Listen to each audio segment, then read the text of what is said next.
Even though it is early in spring, it is late in the small college baseball season. The next to last weekend of Crossroads League regular season play sees the first of 4 games between Marian and Grace. A doubleheader today and a doubleheader tomorrow to try to get out of the way of another weekend of wet April weather.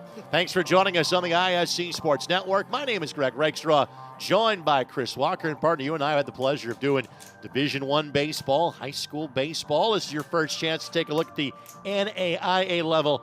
What catches your attention about these two teams today? Just looking forward to a great. Want to see some good pitching, good hitting. Just want to see some overall good baseball. There's good baseball players all over the place, and I can't wait to see some today. Well, getting the nod on the mound for Marian is Davis Enfield.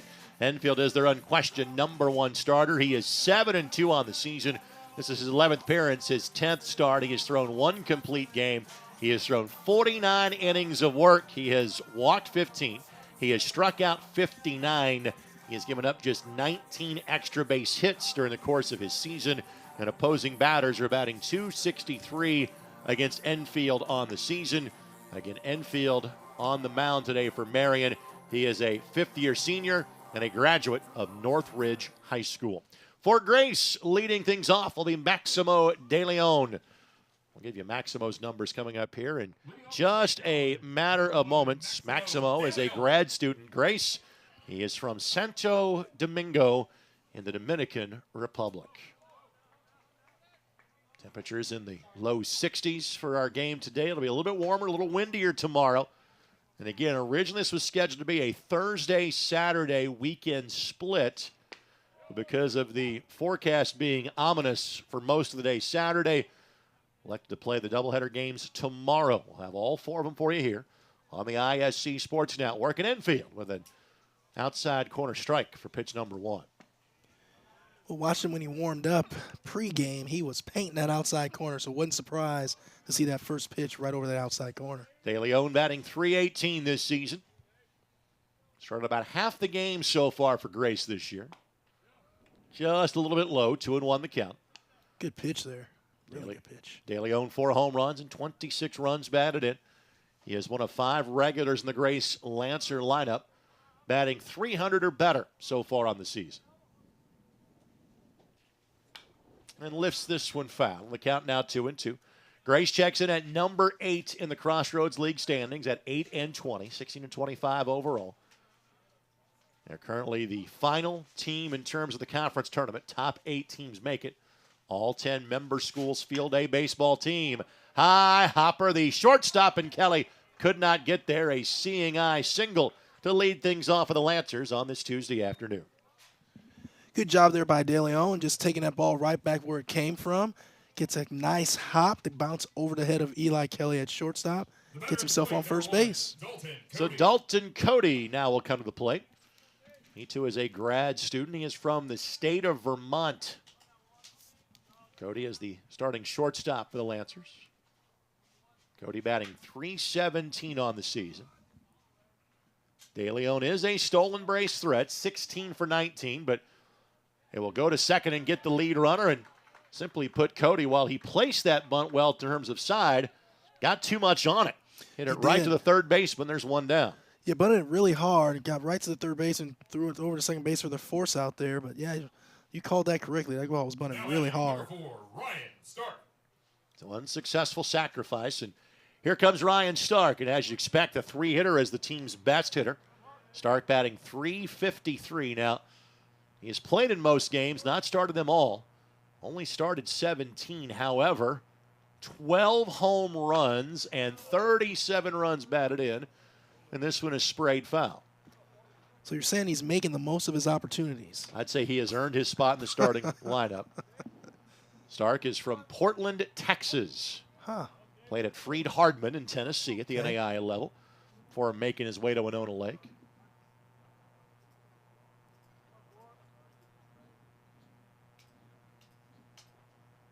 Fastball. Pops the mitt. Just outside, 1-1 the count. Enfield pulled that one a little bit to the glove side. Missed outside. Josh Lamb is the battery mate for Enfield today.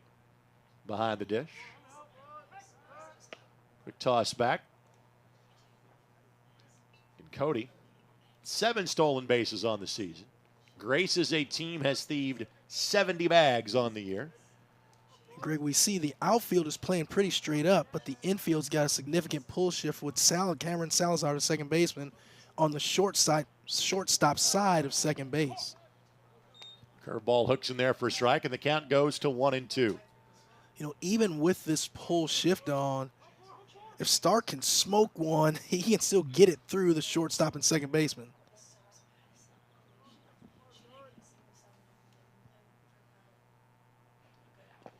Good job by Lamb to slide over and block that one. Yes, it was. Today and tomorrow, our first only chance to showcase Marian baseball to you on ISC this spring. Also this afternoon, we'll have Marian women's lacrosse as they're in the semifinals of the Wolverine Hoosier Athletic Conference Tournament. Coverage begins at 6:30 from St. Vincent Field. No go from the runner on 2-2. Foul ball. Josh Cosme awaits on deck. Cosme, the catcher for Grace. Good job there by Stark fighting off that breaking ball. Keeps himself alive here, give himself a chance to get another 2-2 pitch.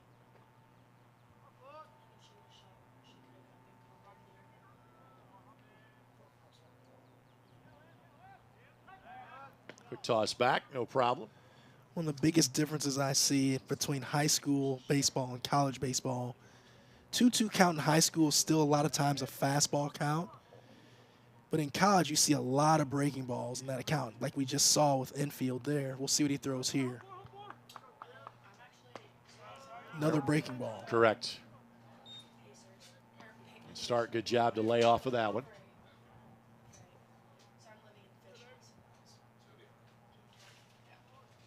Stark slugging .739 on the season. My partner's laugh tells you all you know about the importance of that stat. That's really good. Runner was leaning. Throw over to first base, not in time. That is quite the tall target that Enfield has thrown to. Zach Bale at 6'7", the first baseman for the Knights. Love that if you're an infielder. Say, Pat Knight and Todd Howard might want to talk to Zach about what his winter plans might be. No kidding. Another breaking ball. Yeah, just missed. So Enfield a rare walk, but again, understandably pitching around to some degree the best hitter in the opposite lineup. So runners on first and second with one down. Here's Cosme. Cosme batting .276 on the season. Cosme from a part of the country that my partner knows quite well, from Bolingbrook, Illinois. That is right down the street from me in Joliet. Yes, it is. A fertile recruiting ground in all sports for all colleges in the Midwest, the south and west suburbs of Chicago. Yes, sir. That dots the outside corner for a strike. Cosme batting .276 on the season. 2 home runs and 21 runs batted in. Shift is still being played again. That's the second baseman, Salazar, that you see on your screen wearing number 25 for the Knights. Good pitch. Just missed. Just missed, but that's a good idea. Go back to the outside corner, see how much the umpire is going to give you. I think that one may have been below the knees. I think that's where Low. that one may have just missed. And high sky here for this 2 o'clock first pitch for this doubleheader. 9-inning first game, 7-inning second game. This one tails high and away, 2-1 the count. And it's crazy to think that we are down to the last weekend of the regular season next weekend in the league. Marian, 28 of 36 league games have been completed. And we'll wrap up league play at the best squad in the league next week at Taylor. Ranked number 11 in the country. Not even at 2-2 as that's in for a strike.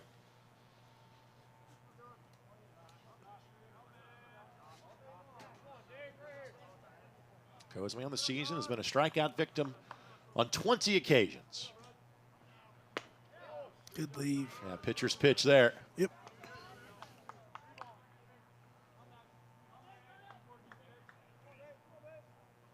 Full count.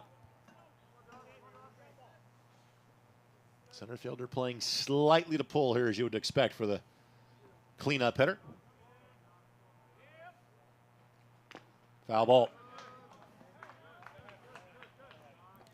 And Cody does not have a huge lead at second base, so I would not expect him to be running here. At least the last pitch he wasn't. Let's see what he does this time.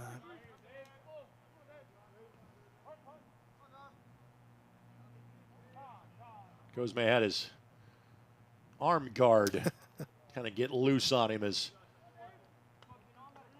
swing is about to start. And we do have a pitch clock and a time rule in effect here, so hence we'll have to kind of look back and get the approval to relace part of the gear.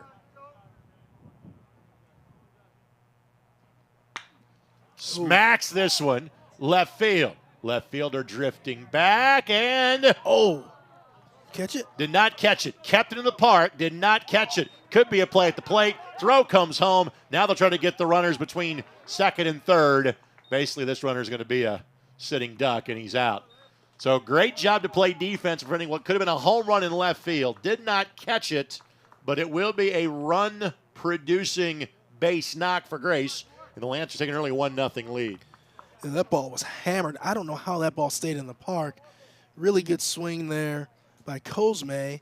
And then just the base running at the end, he got caught up there, so he get hung up. So he gets a double and an RBI on that play. With Jose Ayala coming up. So second out of the inning takes place at third base. Cosme gets the run batted in. That'll be his 22nd of the season. The courtesy runner for Grace for Cosme is number 9, Carter Stogsdill. Courtesy runner comes in for the catcher in Cosme. Carter Stogsdill is now standing at second base.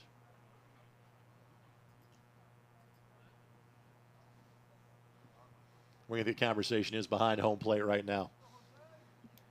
I don't know.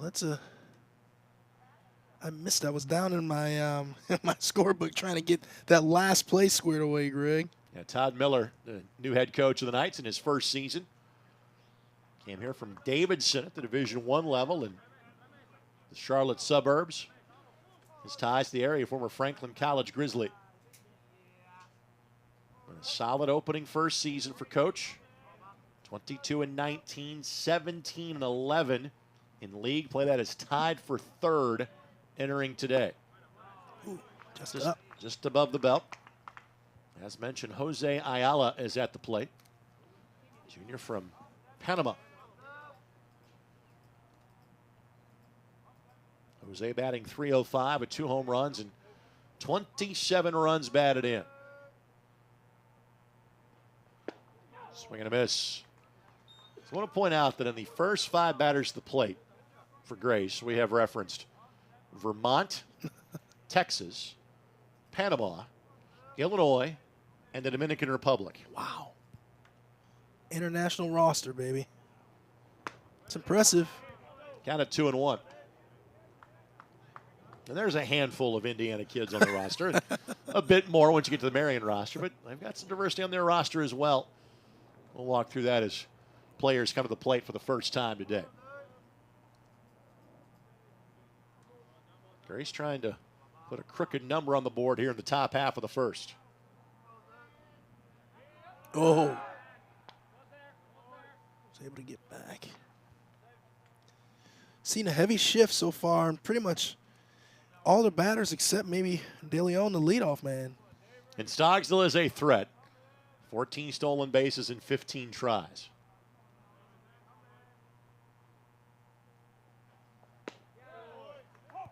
Just caught the top of the zone for a strike. 2-2 the count. You know, what I'm always watching for base stealers, you know, when you're on second base with 2 outs, normally you're getting a little deep, and you can see he's doing that. But if I'm a base stealer and I'm considering stealing third, obviously you don't want to make the third out there. But if I'm going to do that, I'm going to have my leadoff in the baseline. Got him. At the belt, strike 3 called. The inning is over. So first strikeout for Enfield. Grace gets 1. It could have been more. We'll come back to the home half of the first inning after this. You're watching Marian Baseball on the ISC Sports Network. Merchants Bank is one of the nation's top performing banks. Take our fixed rate CD, for example. At 4.5 APY, it's a great way to earn a higher interest rate than you do with a traditional savings account. Merchants Bank makes it simple. What you see is what you get. A great rate. No gimmicks, no minimums, no hidden fees. Merchants Bank, one of the nation's top performing banks. Hop on over. Bringing the home lineup now for the Marian Knights. Nathan Penarski will lead things off. He is the center fielder. Cole McManus, the right fielder, will bat second. And Zach Bale, 8 home runs and 40 runs batted in for the 6'7" first baseman, bats third. There's some players who've only been in one place forever. Cam Salazar is that guy, the senior from Wawasee that bats cleanup. Josh Lamb, Max Steffen, Dawson Estep, University High School. Hector Corona, Eli Kelly, and pitcher and Davis Enfield round out the batting lineup. Of course, first not only come to the plate for Marian. The pitcher they will face for Grace, well, again, he is one of their 2 kind of highlighted starters. It is Evan Etchison, played at a very good small school program at Daleville. Etchison, his ERA 8.45, 4-5 on the season, 43 2/3 innings pitched. He has walked 23, struck out 44. He's allowed 7 home runs this season, and opposing batters batting .291 in Etchison so far this year.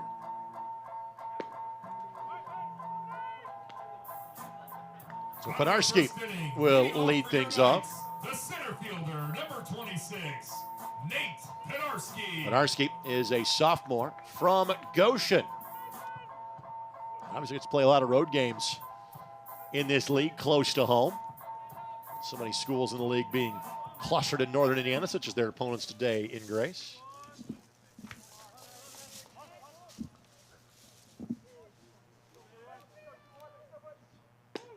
Off speed in for a strike.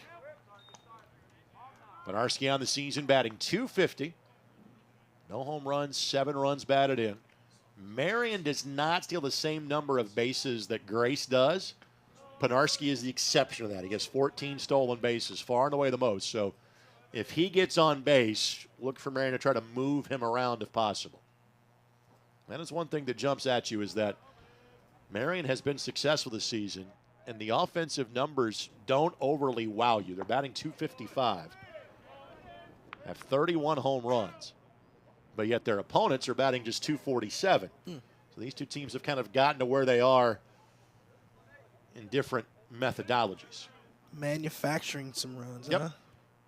Only 2 regulars are batting more than 300.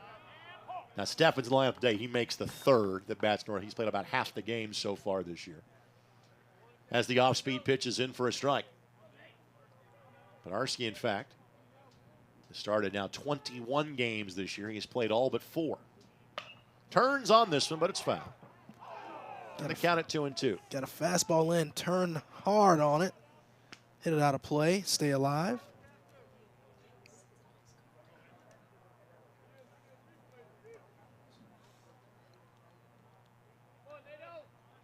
Penarski played in 46 games last year, but primarily as the courtesy runner.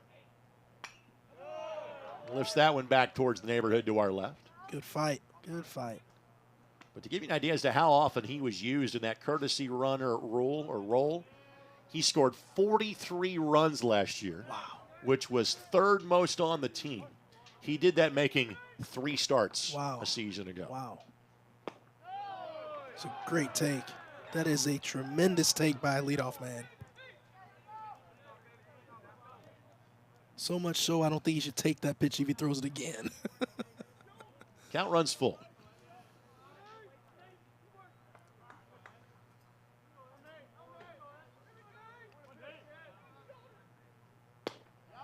You were saying? One away.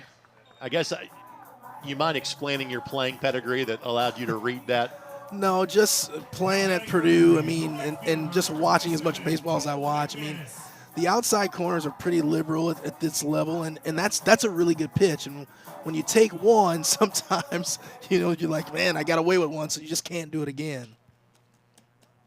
Spent the last several years watching your sons play college baseball. A lot of fun. Places like Purdue, Indiana, Purdue, Fort Wayne, and Lakeland Community College. This is Cole McManus, who is from Naperville. I know that area well, too. Played community college baseball there, too, before making his way here. McManus on the season batting .246. Played in every game but one, started every game but two. 5 home runs and 30 runs batted in for Cole. He is the right fielder in today's game. Last year played in just 7 games. Great pitch. And was way in front of that one, 1-2 the count. Let's see what Etchison does here. Does he go back to that breaking ball, or do you go high fastball first? What's the thought process here? This is the first time these teams have seen each other this season. Ooh. Late curveball. Good and pitch. Yep, absolutely. I think literally broke back into the zone as it crossed home plate, 2 down. Yeah, just a really good backdoor breaking ball here by Etchison. He just drops it in there and freezes McManus. Really nothing you can do about that. That's a tough pitch. So here is Zach Bale. Bale began his days at the Division I level in South Alabama from Destin, Florida. Really good program, South Alabama. 6'7", 235. Bale in his first year here at Marian. And 8 home runs, 40 runs batted in.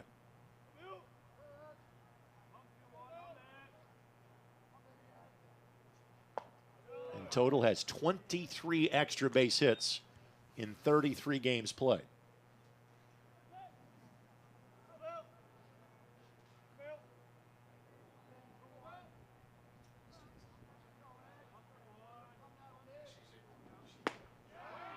Swinging for the downs on that one. Couldn't catch the fastball. 1-2 the count. Yeah, Etchison blew that one right by him. You go right back to that pitch. If you throw that same fastball right across the numbers on the front of his jersey, I don't know if Bale's going to be able to get to it.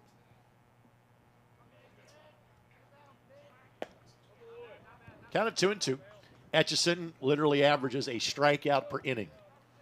46 Ks in 44 1/3 innings pitched so far this year.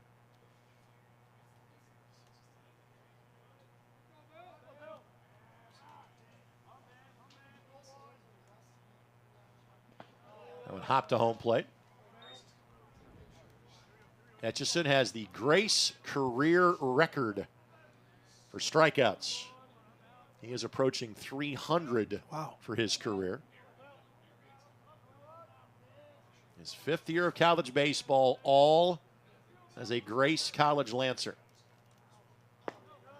And walks him. And again, much like the 3-hitter draw and a walk for Grace in the top of the inning, that may be where a pitcher says, you know what? I'll put you on first. I'm not giving you the pitch you want to hit. Correct. Stepping into the box for your night, second baseman, Etchison, 25, part of the Salazar. 2018 Daleville 1A championship, which I'm a bigger fan of than the 2016 one, because the 2016 one was against my hometown. So I'm happy he's on the 18 team. That one got away from the catcher. Good heads up running by Bale. There will be a throw, but Bale will scamper to second base. And now Salazar, if he can get a base knock, could potentially tie this game here in the home half of the first. So Salazar to the plate. Batting .309. No home runs and 25 runs batted in. This in the game of baseball, to me, Greg, is one of the most important situations. 2 out RBIs. It's just so hard to come by. But when you do that, it gives your team such a lift. So Cameron Salazar has a chance in driving a run here with 2 outs.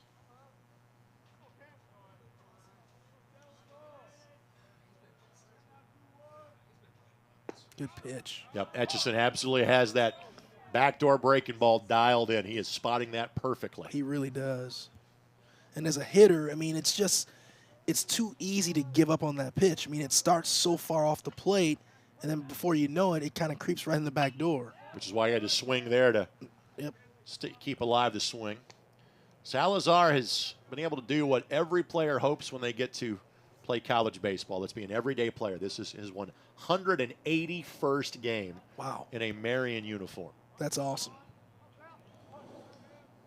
In the world of collegiate sports that we're living in today, I love to hear that.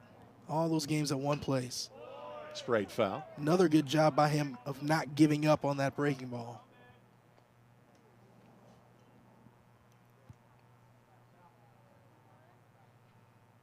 Salazar got hits in 3 of the 4 games against Bethel in the series Friday and Saturday. Ground ball. Etchison fields his position, and that'll be the end of the inning. Well done by the senior from Daleville. 1-0 Lancers lead after the first inning. We're back to Marian in a moment. You're watching Marian Baseball on ISC. When you have back or neck pain, you'll try anything for relief. Anything.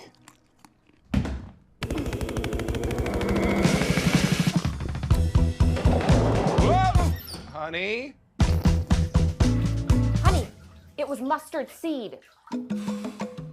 For real options, get your back in front of the spine experts at Ortho Indy.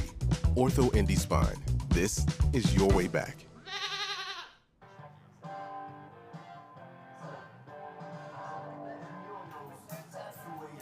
Here is the lineup for Grace. De Leon, Cody, Stark, Cosme, Ayala. Those are the 5 that you saw in the first inning. Hartley, LeBlanc, Joyce, and Wire will be the players due up next through. 6, 7, 8 coming up this time. Greg Rakestraw, Chris Walker with you here on ISC.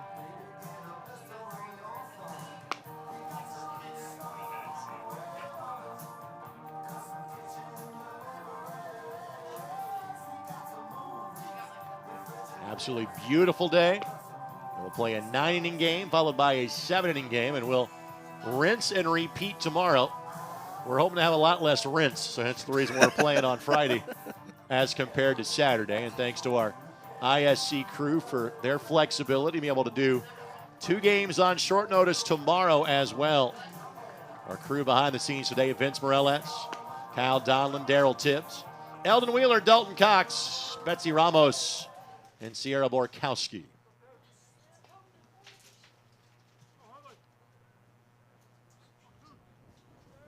Leading off for Grace College in the top of the second inning, number 22, Grant Hartley. So 6, 7, and 8 coming up this time through. Here's Hartley to lead things off this inning. Hartley, a grad student from the state of Maine.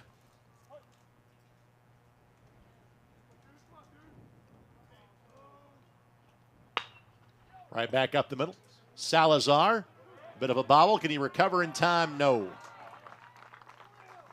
And we noticed this in terms of the warm-ups. There are some tough hops to be had off the infield here. They really are. I mean, that's probably going out as an error. That's a tough error, though. I mean, and that ball's hit up the middle, so Salazar had to range up the middle to begin with. So just a really tough play.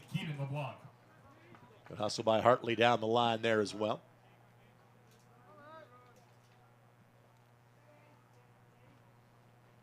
So leadoff man aboard for a 2nd consecutive inning. Here is LeBlanc.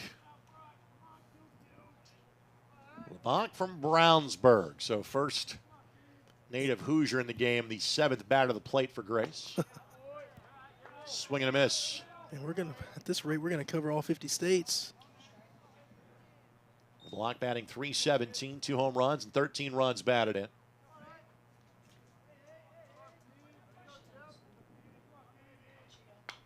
And lifts this one foul. Looks like he's using a DeMarini Voodoo. I think that was probably the most popular bat last year's model in college baseball.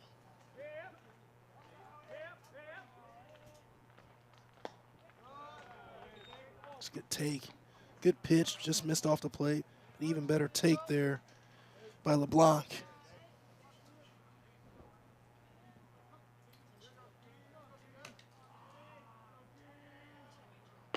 Swing and a miss. Lenfield gets his 2nd K of the day and first out of the inning. So now John Joyce will come to the plate. It's a good old country hard, high fastball there. Threw it right by LeBlanc for the first out of the inning. Here's Joyce. Batting .313, but has not played all that much this year. Does have a home run and 6 runs batted in. And Joyce was not cheated on that swing. No, he wasn't. He was right on it, too. Good frame on him, man. That's good-looking baseball body. 6'5" and 250. Okay, my eyes are correct then. From Perry Meridian. So good swing. Good chance for him, and lasers that one to left center field for a base hit. Hartley will stop at second base, but that is now 4 base hits and 8 batters to the plate for the Lancers. Just love to see it as a left-handed hitter stand through the baseball, hitting it to the backside of the field, just smokes a line drive to left center field there. Runners on first and second now. Mason Wire, 6'2" freshman from Westview High School up in northern Indiana. Showed bunt. Maybe it's been a take on the first pitch, we'll see. Wire batting a .163 this year. Has 2 runs batted in. Mason is on top of the plate, too. Does get the bunt down. Enfield throws to second. Try to turn it. Got him. Double play, and Grace ends up turning a bunt opportunity into 2 outs in the end of the top of the second inning. A little PFP for Enfield. Was told 2 and did his job properly. We'll let this take you to break. 1-6-3, the double play. We're back in a moment on ISC. There's something that may surprise you about Marian University. It's not our Catholic faith or our Franciscan values. It's not our 5,000 students or our diversity. It's not Marian's championship athletics or our Indianapolis location. It's that Marian is home to Indiana's only college of osteopathic medicine. Marian, Indy's Catholic University.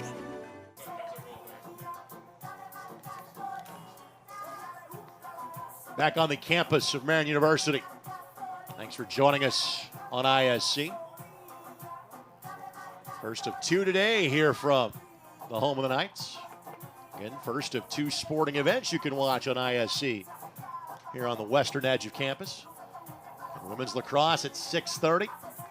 Semifinals of the Wolverine Hoosier Athletic Conference lacrosse tournament. Marian and Indiana Tech. Harrison Silcox and Ryan Johnston will have the action for you beginning at 6:30.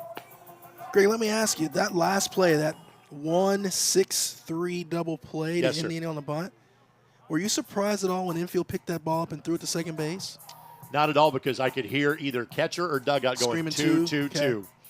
And I think his body, the way he's positioned, better chance of getting out at second than trying to spin around and throw to third. Correct.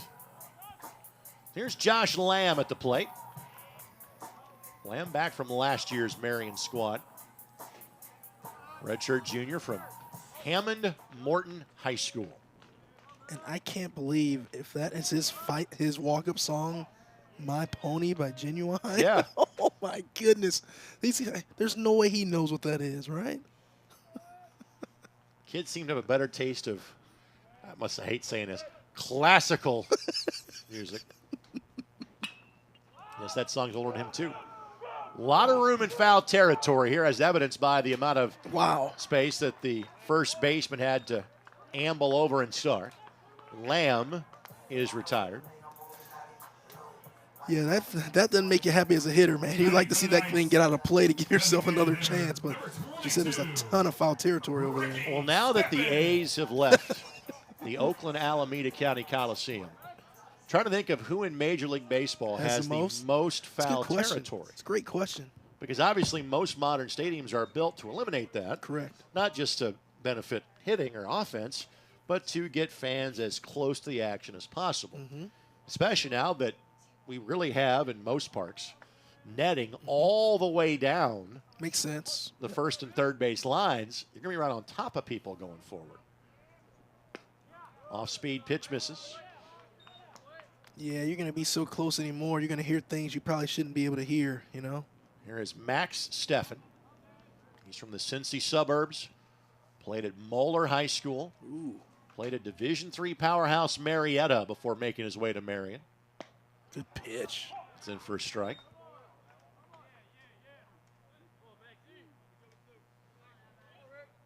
Tell you what, Etchton's really got that outside corner to left-handed hitters dialed in.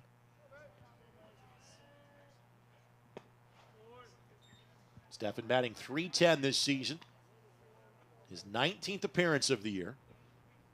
No home runs and 4 runs batted in.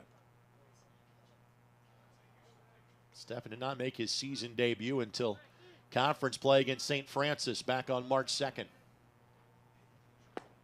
Went fishing on that one. Swung on a miss, and Etchison now his 3rd strikeout and 6 batters faced, 2 away. That may have been the first changeup we've seen. That is, I can see the grip. He's got a circle change grip there. That is beautiful. I didn't know he had that pitch. It's part of his arsenal. Here is Dawson Estep. Dawson's mom and dad for years have run the Round Tripper Baseball Academy in Westfield. Dawson played at University High School. I wonder how many swings Dawson has taken in his life with having the access to Round Tripper as he has. Remember the old McDonald's signs that had how many millions or billions they have served? Correct. Somewhere in that vicinity. That's right. That's right. Dawson in his 3rd season as a Marian Knight. 226 on the year, 2 home runs and 12 runs batted in. Rolls over that one and perfectly placed. 34 ball along the right side, and Marian has their second base runner, but first base knock of the game. It's a good job of Dawson pulling it through that 4-hole. Gets himself on base here with 2 outs. For the Knights, the third baseman, number 36, Hector So Corona. Hector Corona now steps to the plate. Freshman from a place I'm not sure you've heard of before, Plainfield, Illinois. I know that area well. My 5th grade teacher lived in Plainfield, and way back in the day, Plainfield had one of the worst tornadoes I have ever seen. This one, a cue shot with some velocity makes it all the way to the Marian bullpen. In south and west suburbs of Chicago area for Hector. And he is a freshman. Corona batting .231 this year, 2 home runs and 18 runs batted in. And this one, nice the job. exact opposite of the ball that Estep just hit. This is exactly what you want your 7 and 8 hitters to do, just kind of roll the lineup over. Absolutely. Really good job hitting there by both Estep and Corona. Now Estep in scoring position here with 2 outs for Eli Kelly. And Kelly, a young man that you know well from Harrison High School. Eli Kelly.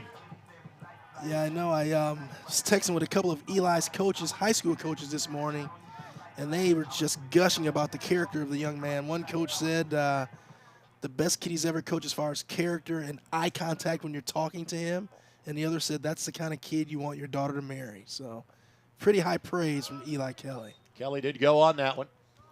Kelly had been the everyday shortstop this year for the Knights, getting his 37th start, batting .220, 3 home runs and 19 runs batted in.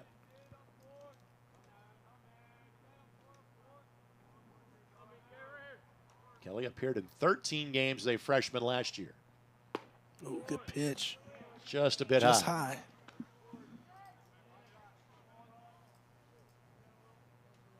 Kelly has a 3-game hitting streak coming into this one.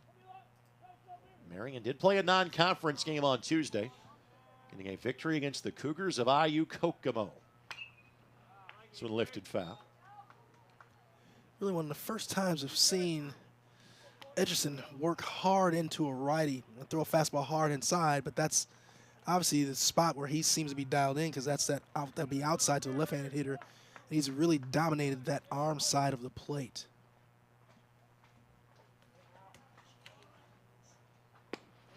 That curveball veered off course quickly. Count it 2-2.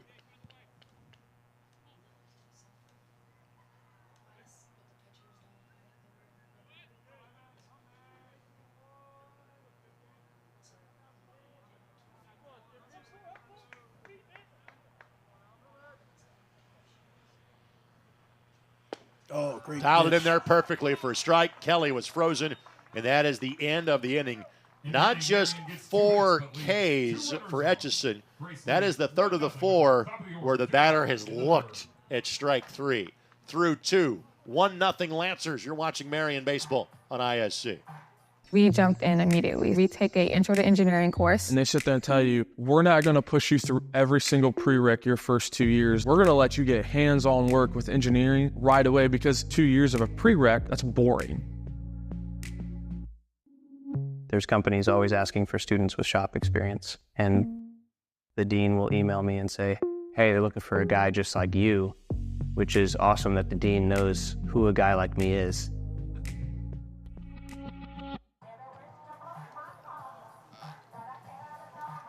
Today's game on ISC, presented in part by AAA Roofing. When it rains, it pours, so trust the pros at AAA Roofing. That's who we call. Special thanks, AAA Roofing, for their support of Marian Athletics. So Enfield on for his 3rd inning of work for the Knights. There you see some of the best seats in the house. Sitting right behind the fence. Got a great view of the yard here at Marian. Plenty of good seats behind the protective fence around home plate as well. It's not only a great view of the yard, it's easy access back to your car with that parking lot right behind you. This is quite true.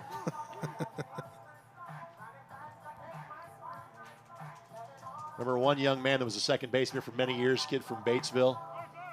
His dad, Bob, I don't think ever set foot in this part of the park. He basically brought like his own tent and would set up his own tailgate out in left center field. Love it. Love it. Leading off in the 3rd inning for Grace, number 11, Maximo De Leon. So De Leon, top of the lineup, rolls back through here for the Lancers. De Leon a single his last time up, bounding ball over the shortstop.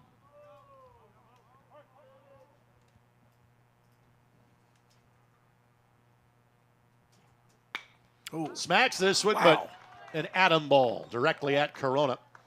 And there's one down. And other than the ball to the fence by Cosme, that is as hard as we have seen a ball hit in today's game. Yeah, that ball was smoked there, right to the third baseman there. That's a tough to deal with for De Leon there. Dalton Cody. First pitch swinging, lifts this one. Left fielders have an easier time with this one than his last play. It's quickly 2 down. That is E-Step in left. And again, E-Step being a true coach's kid as he used to playing everywhere. He really has been a third baseman for most of his career, but has become the left fielder for this team this season. It's a great thing about baseball players today, man. If you can be versatile, it gives you a chance to always stay on the field. Here's Stark in for a strike. And we can talk about the good and bad of travel ball and do that for the rest of the day. It's one of the things about playing travel ball. Kids do play it, tend to play a lot more positions. That's correct. Have a lot more positional flexibility. And this one, lifted to right. Park should hold it quite easily. Wind knocking that one down, and that was as easy as any pitcher has had so far. As McManus makes the grab, he's due up second in the home half of the 3rd. Still 1-0 Lancers on ISC. Hey, grab me one too.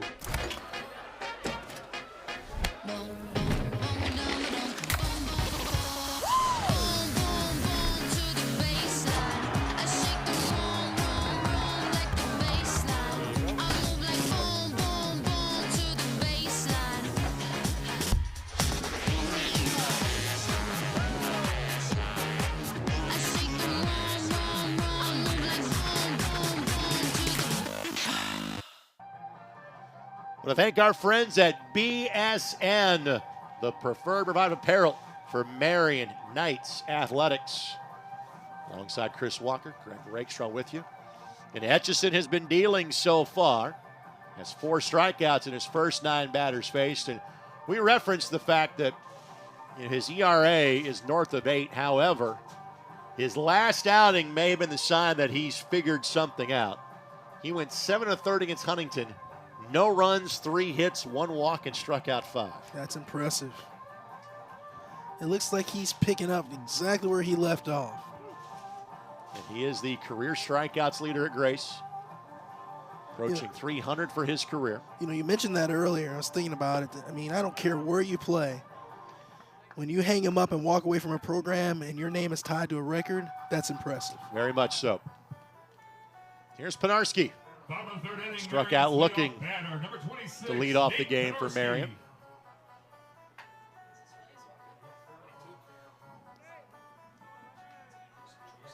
Penarski, 7 runs batted in this season.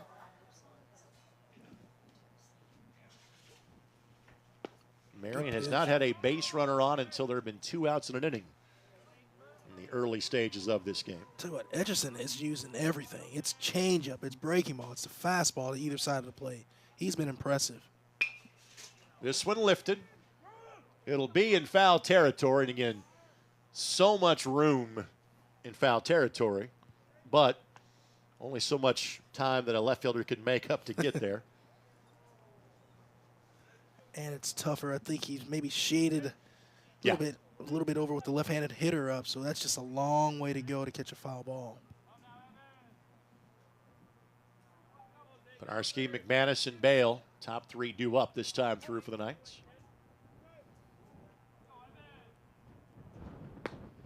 Tails out of the zone. Good movement on that two-seamer.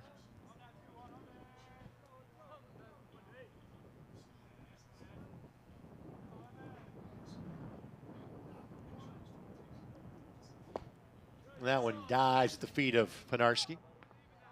Count of 2-2. Penarski was at 2-2 count his last at bat, and I think it was frozen by a backdoor breaking ball. Let's see here. Actually, I think they got him with a fastball. Let's see what he goes with here. Good job. Fouls that one off his foot. That'll sting Penarski a little bit. And he's one of your few hitters that does not wear any kind of guards or anything, it looks like. So that one's going to bite him a little bit. Oh, my goodness. Right on the shin. I'm giving him a minute to kind of walk that one off. Penarski had just his second 2-hit day of the season in the Tuesday non-conference win against IU Kokomo. And I love what the league has done from a scheduling standpoint. Used to be kind of all over the map as when you would play games. Now you're trying to play Friday and Saturday again. You played early a day this week, trying to avoid parts of the Easter weekend, and Mother Nature kind of got in the way of that. But it does, if you get games in, give you a chance to play a midweek non-conference game like you see at kind of larger levels. And Penarski again caught looking on strike 3, 1 down. Just great pitching there by Edgerson. It's that fastball away right on the corner. I mean, that is a perfect pitch. As you were saying, Greg. So again, you see a team 4 times in 2 days, but it's a lot less missed class time, a lot less time on the road. As that misses, maybe even kind of, may have been a mix-up on signals there because the catcher didn't look like he was sitting on that pitch. 1-0 the count.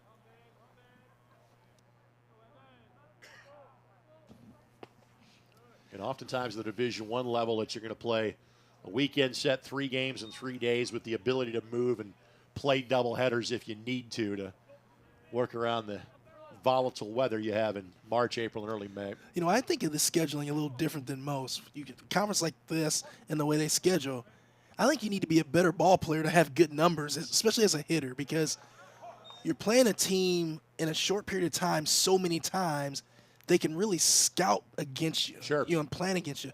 I always said that about the Horizon League, only having 6 teams play. In each conference, you play a home and away schedule series, and I just say, man, it's hard to do that. You can't sneak up on anyone when you schedule like that. And you can see everybody 4 times in this league, for example. Man is trying to reach for the first time today. Good pitch. Sitting fastball and took a rip and just missed. Count full now. Hutchison has not walked a batter in today's game. It's just the key to pitching, man. I mean, it is hard to get hits, so don't give up free bases. It's just simple. It's really simple. And that one. That's going to be a strike. I mean, it's Yeah, it was foul a swing, ball. but. Yep. But that's going to be painful. Yep. That is interesting. It looks like he's. Well, let's see this ricochet, Chris. Run him right off the top of the helmet. Yep. Oh, wow. Yep.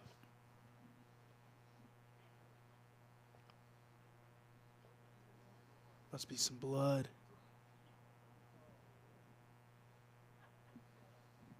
Man, he is not moving much at all, Greg.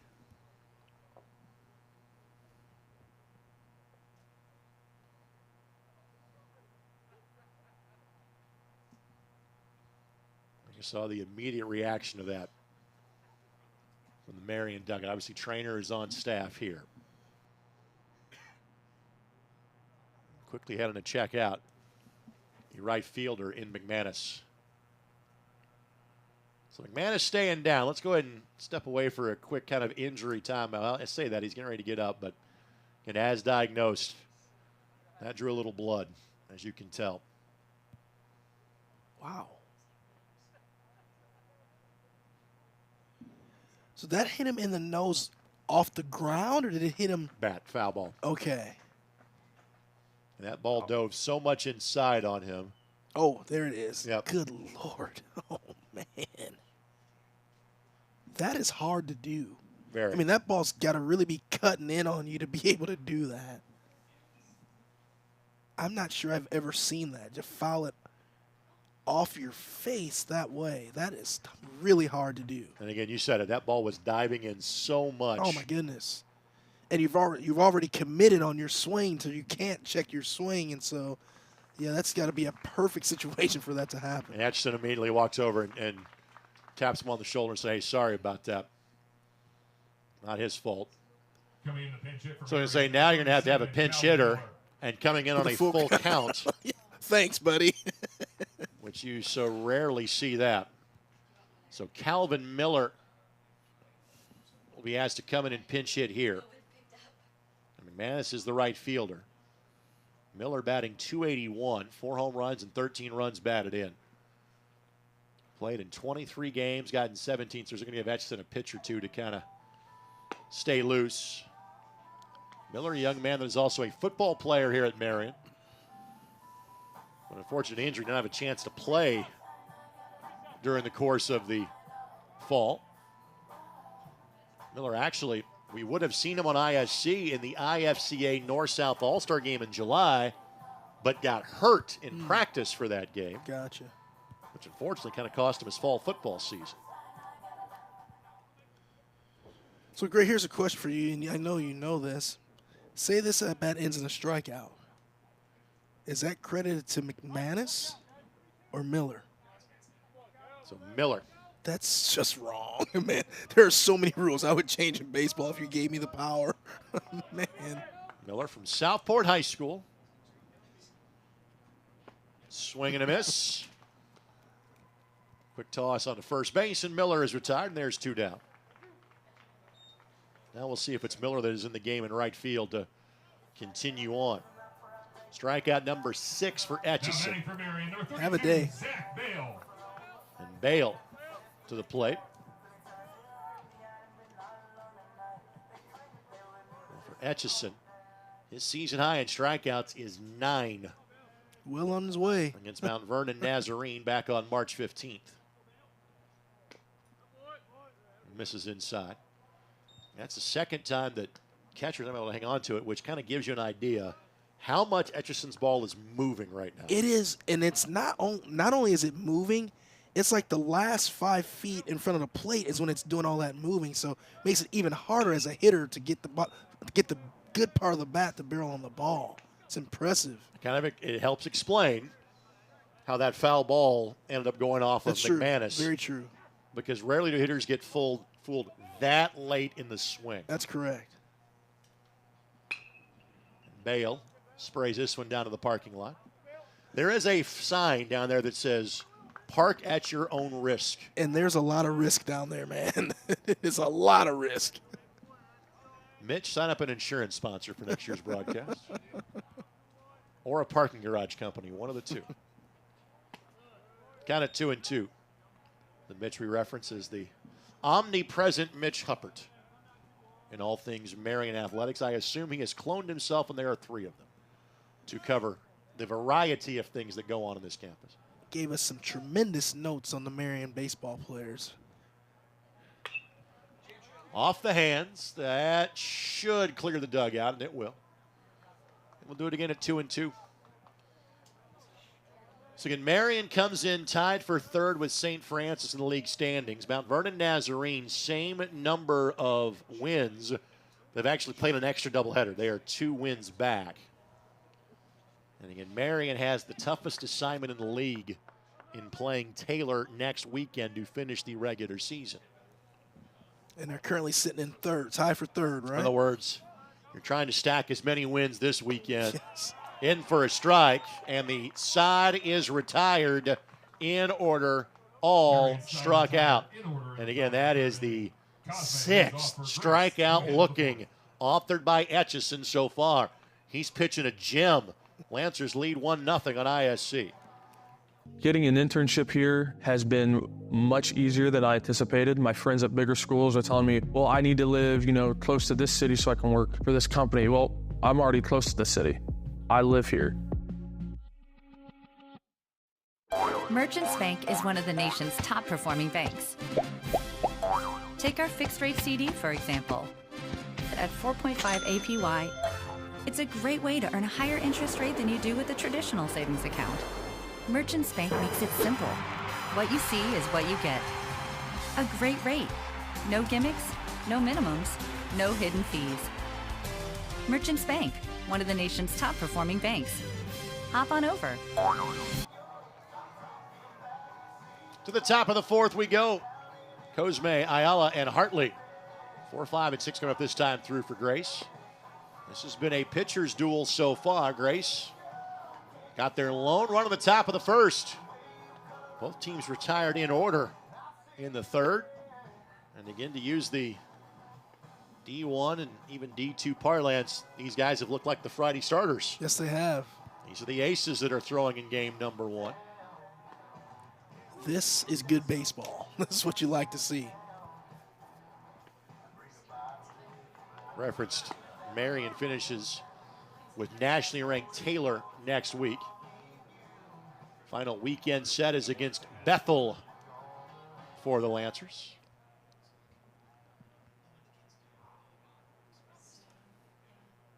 Cosme by far has the biggest blast of the game.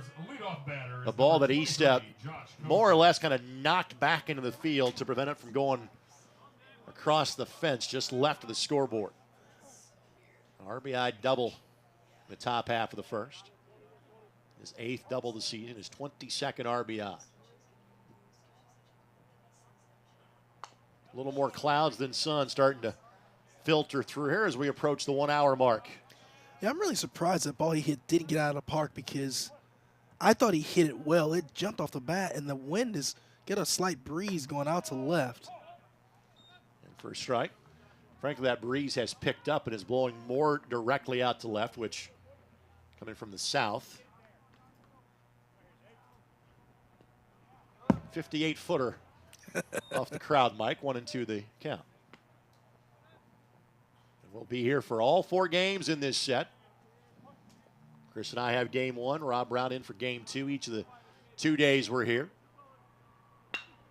Good smack, but Salazar was there, but that ball was hit so hard even he couldn't knock that down. Base hit. That's definitely a hit. That ball smoked. It's also now the 3rd time in 4 innings that the leadoff man has been aboard. And again, courtesy runner for the catcher in Cosme.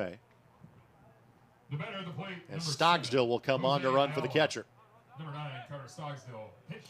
I'm a huge fan of the courtesy runner for the catcher rule. Ayala to the plate. Ayala struck out looking to end the 1st. One of 2 Ks so far for Enfield.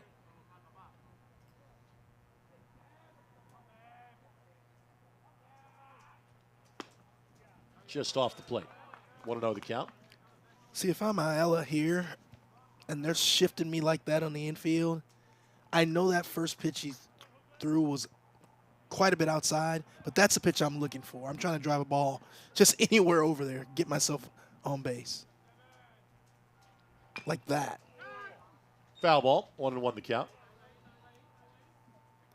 Just got to be disciplined, really disciplined as a hitter to stay inside the ball, let it travel, and just shoot it over to the right side of the field. So much room over there to get yourself a hit.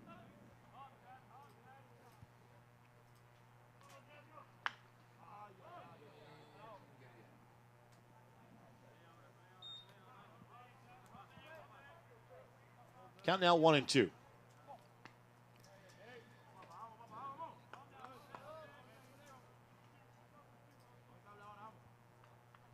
Now in this situation, we expect to either see an outside fastball or a breaking ball, so just stay inside of it and fight it over to the right side. Swing and a miss. Base occupied, so no advance for Ayala. A needed strikeout. Second time he's been recorded with a strikeout, and there's one down. That's just a tremendous pitch by infield. Throws a breaking ball about 59 feet, and as a hitter, you're so amped up you can't lay off of it. Tremendous job by Lamb keeping that in front. So here's Hartley. Hartley singled his last time up. That was the ball to Salazar, who is back in his normal position now for the lefty. Good pitch. Called strike. That may have been the changeup from infield.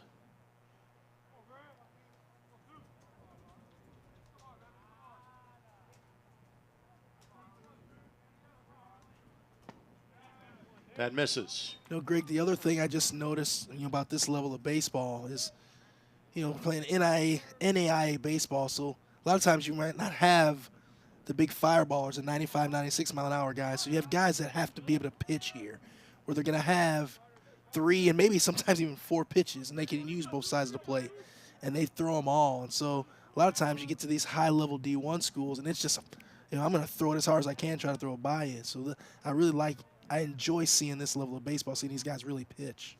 Pretty good lead at first. Not going anywhere there. Hartley watches the fastball, eggs the zone, 2-1 the count.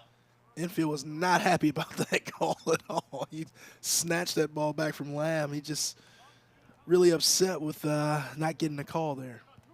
Hartley led the Lancers with 24 extra base hits a season ago.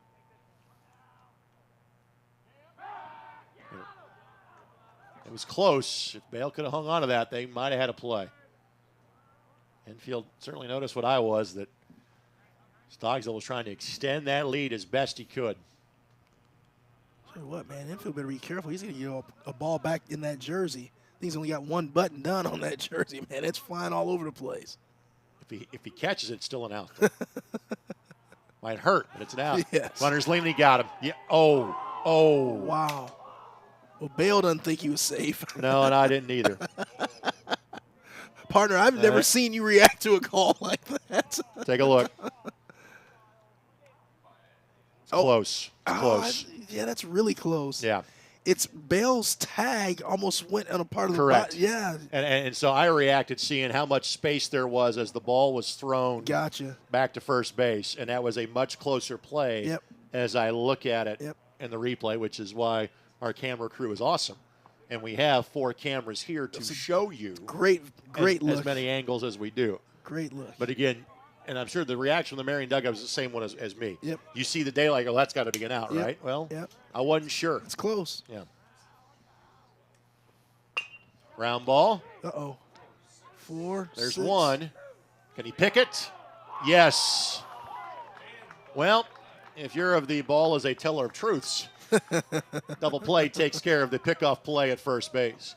4-6-3 to get you to break. Second double play turned by the Knights.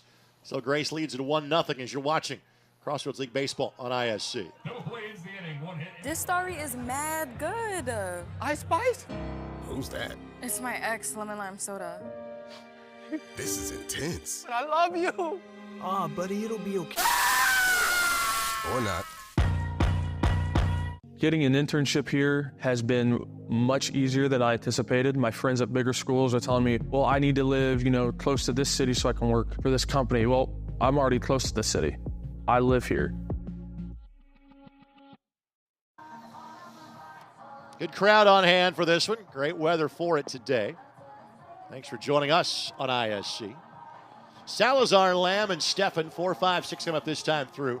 And Etchison has been fantastic. He has faced 12. He has struck out 7. 5 of those strikeouts have been called strike threes. By the way, we didn't reference this in the last inning, but Miller did stay in the game to play right field. So McManus was taken back to the training room, which is kind of the building, if you're looking from behind home plate, that you see to our north, which is weight room, PE center, etc., athletic offices. So McManus, you would assume, done for this one, and maybe we see him back in game 2, but might be tomorrow or later before McManus is back in the lineup. Hate to see that. Yep. The second baseman, number 25, Cam Salazar. So here's Cam Salazar. Salazar, a tapper back to the pitcher his first time through.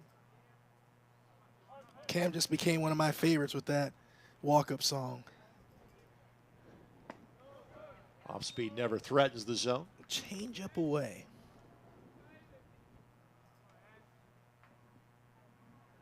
Salazar hit .324 last year for the Knights. Where's Cam from? Wawasee. Okay. Cam played basketball at Wawasee as well. Cam hitting .309.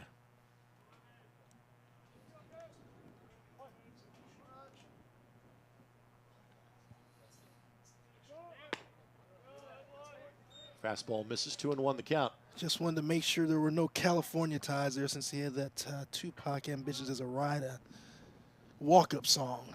Just wanted to check.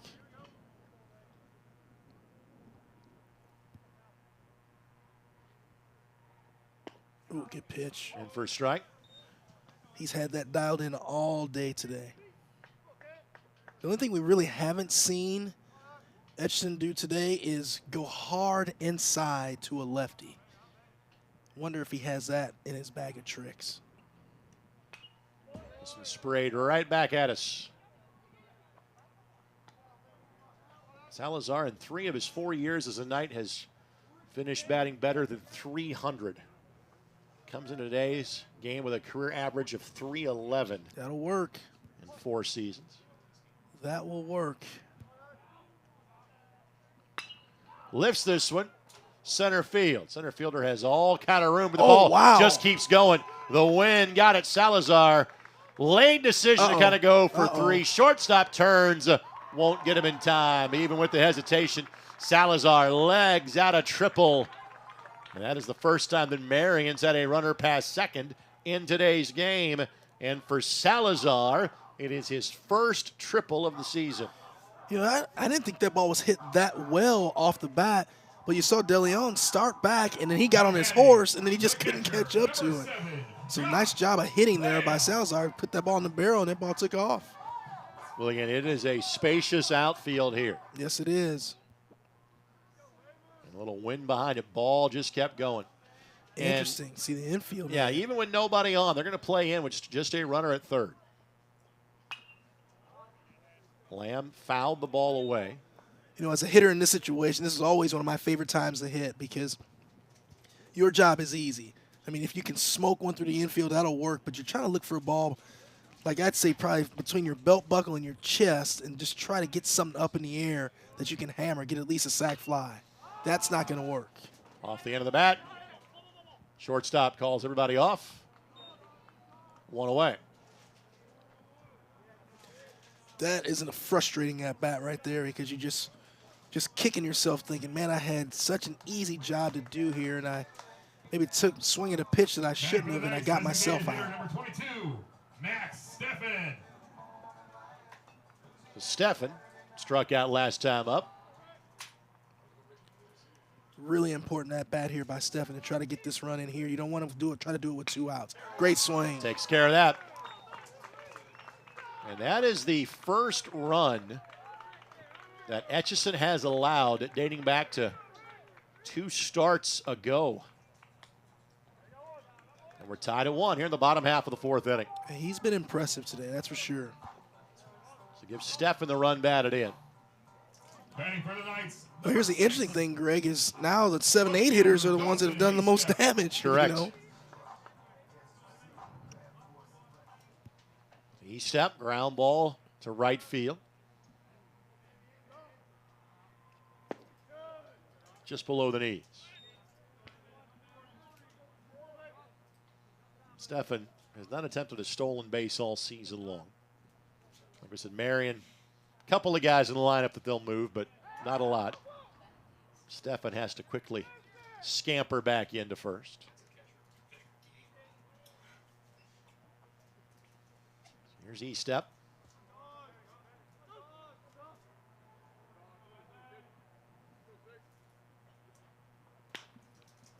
And this one lifted foul. You mentioned Etchison's past in terms of getting to play in a state championship game. E-step's in the exact same boat. Correct. Playing for his father, right? You and I get the privilege of doing that every year. Oh, such a fun event. You and I will be there on Friday, June 20th. State finals this year. That's a rare year where it's not Father's Day weekend. It's the weekend after. 2 games on the 20th, 2 games on the 21st. Also this year I get to go to a couple of softball games at Bittinger for. Oh, wow. Nice. My schedule has had conflicts the last several years. Kind of 1 and 2. You want to come hang with me for the softball state finals? Let's do it.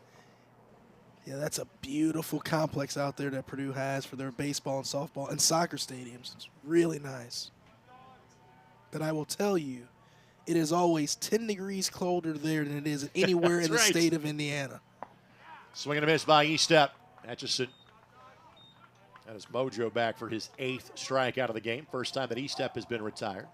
And there's 2 down. That's because there is nothing to stop the wind for 50 miles to get to that part of campus. So here's Corona. His ground ball was to the left side. Between the shortstop and third baseman his last time up. And that hole is wide open for him again if he went well. As soon as you said that, yes. Shortstop goes, wait a minute, ball came here, second baseman, you covered the bag in case I like he's that. running. I love that, actually.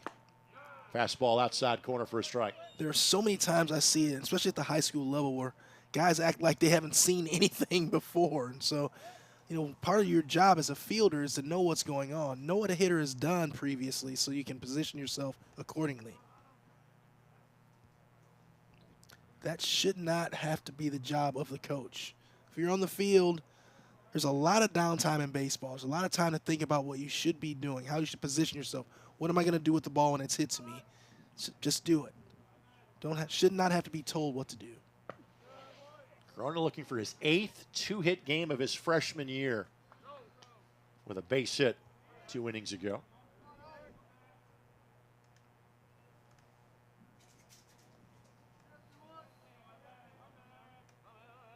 Hector played at Plainfield Central High School.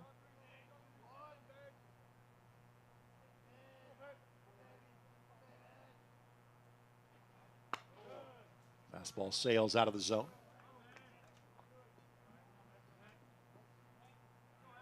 By the way, Etchison from a pitch count standpoint is at 72. And he went 7 1/3 in his last outing, so that should not be a concern just yet from the Grace perspective.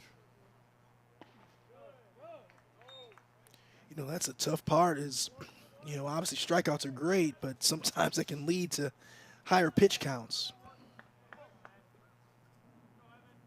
He has walked just one batter, and frankly, that was early, and that was not an intentional walk, but again, he was not going to give in to the best Marian hitter in Bale, who he then struck out looking to end the 3rd.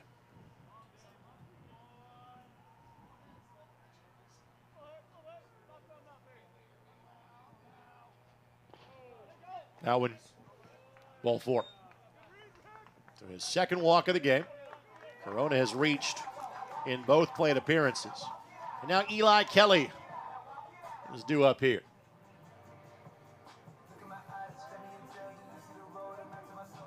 Now batting for your Kelly struck out looking to end the 2nd. Eli Kelly. Another opportunity here for a 2-out RBI.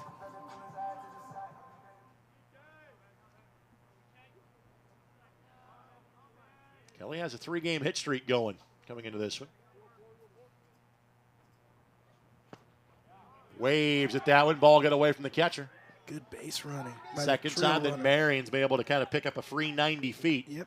Because of a ball getting away from Kozmak. That's probably more of the pass ball variety, too, you would think.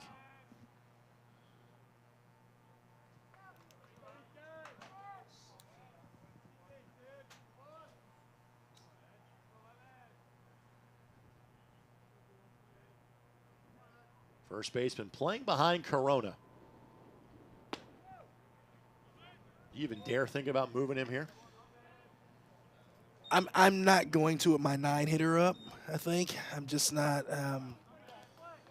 I don't think I would here.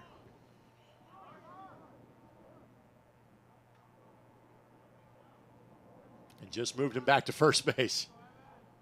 Atchison kind of looked over at first and just kind of pointed, said, why don't you hold him on there? Yeah, don't give it to him. And now it's a different story, but that was my thought of, hey, if you're going to play behind the runner at first,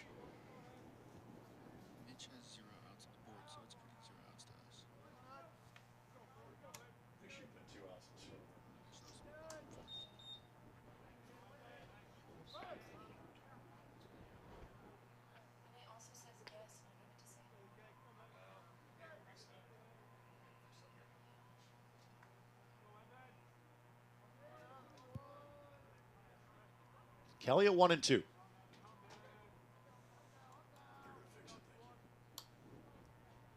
Swing and a miss. Etchison racks up another K. That is 9 in 18 batters faced. But Marian on the board for the first time. We're tied at 1 through 4 as you're watching Crossroads League Baseball on ISC.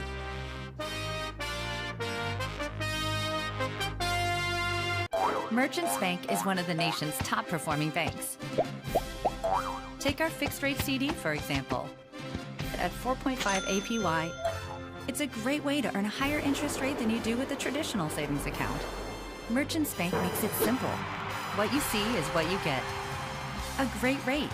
No gimmicks, no minimums, no hidden fees. Merchants Bank, one of the nation's top performing banks. Hop on over. Look across the street. Part of the rest of the campus at Marian University.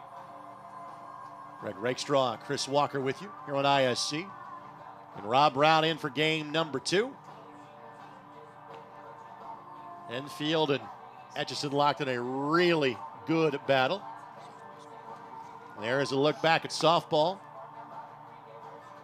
Softball playing in action both today and tomorrow. We will have softball here next Tuesday for our final visit of the softball season to Marian. Taylor will be the opponent on Tuesday. As per usual, Marian and Indiana Wesleyan locked in a battle for the top spot in the league, and Marian and Indiana Wesleyan will play each other tomorrow afternoon, and that will largely determine who's going to win the regular season championship in the league. Indiana Wesleyan a game ahead in the loss column to Marian. They've lost 3 in league play, and Marian's lost 4. Again, that's in softball, not baseball.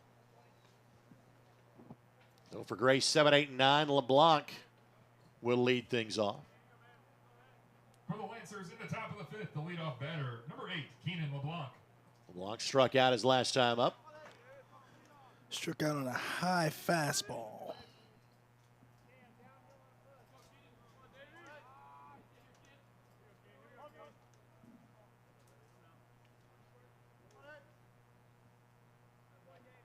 Swing and a miss. Love to see this pitcher's really attacking these hitters here.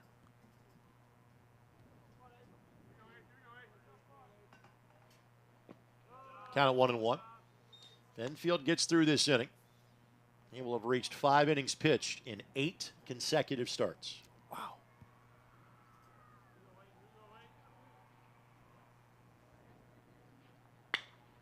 This one smacked to left field. But again, much like the first out of the 3rd inning, a ball hit right to a fielder. snared by he step one down. Ball was smoked, but right in his tracks as Dawson he stepped there to put the glove on it. And a couple of double plays have certainly helped the cause for Marian today. And in both the second and the fourth innings by turning two. Here's Joyce. But a good swing on one in his first at bat. Line drive to left center field. Hit that one hard too, but again, directed at Salazar. Cameron able to take his time on that one. And there's two down. Here's Mason Wire. He bunted into an inning-ending double play. He'll allowed to swing away this time through. Wire, the third baseman. A freshman.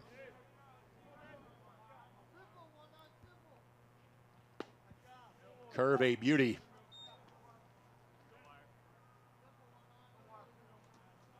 Enfield's longest outing of the season, 7 innings. It was against Indiana Wesleyan 3 weeks ago.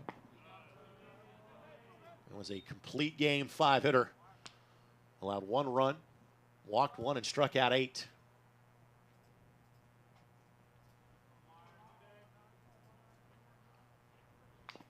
The K numbers have not been as big for Enfield today, but believe me, he has been every bit as effective. Yes, he has. Pitching to contact, his defense has helped him. Done a great job.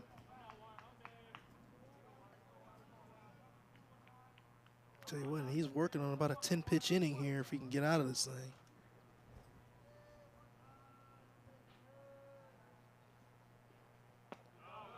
Well, to your point, through 4 2/3, in other words, not counting this batter, 55 pitches. Wow.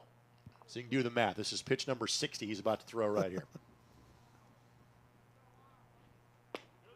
Ooh. They'll need at least one more to get out of this inning. As count runs full. Wire batting under 200, so he can expect a pitch to hit here.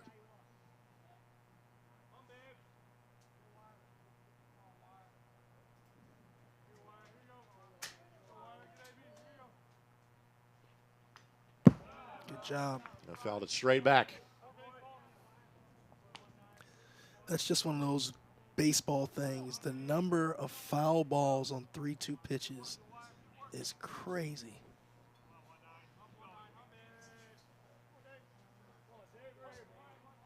Top of the lineup rolls back through if Wire can reach. Good take. That's a great take. So the number 9 man works a walk. Stepping into the box is number 11. That is just the second one issued by Enfield today. De Leon's hit the ball hard 2 times here. His last time up was the ball that was roped at Corona at the third base back.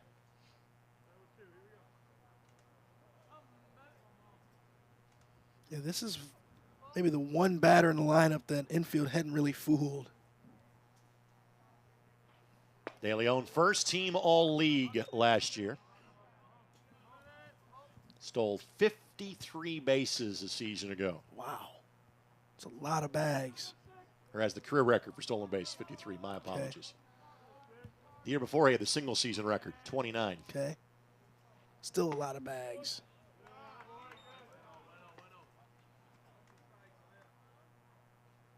De Leon has 16 steals this year.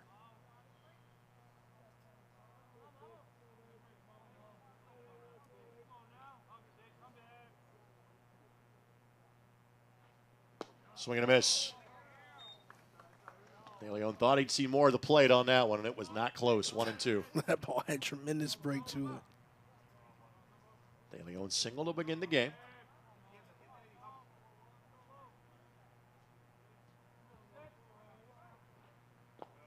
Hop to home plate. You know, when I see a guy with such a closed stance like De Leon has here, I always wonder if they can really turn on a ball that's hard inside.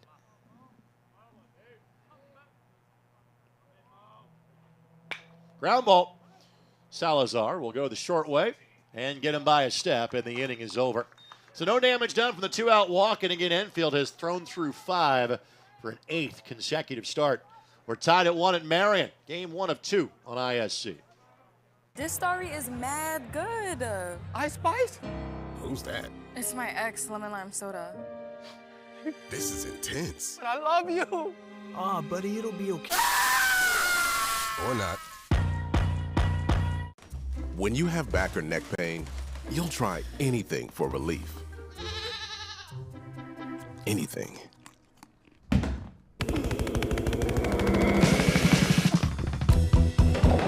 Whoa!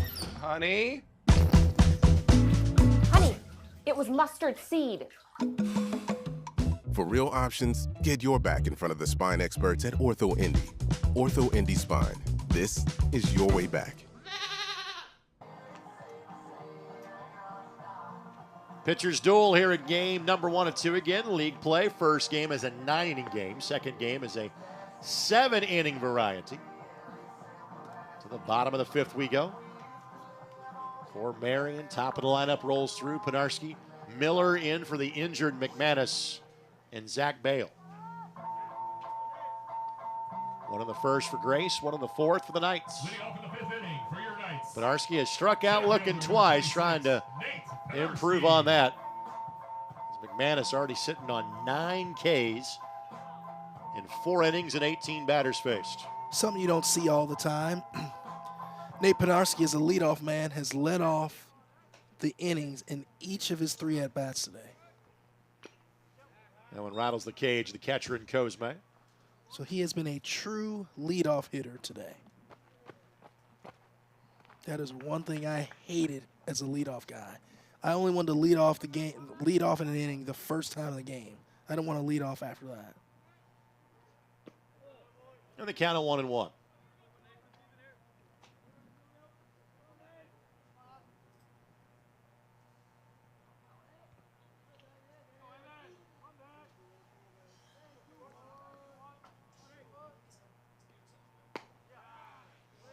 That ball almost broke around the plate. It just about. and we have talked about how much late movement Etchison has had on his pitches today.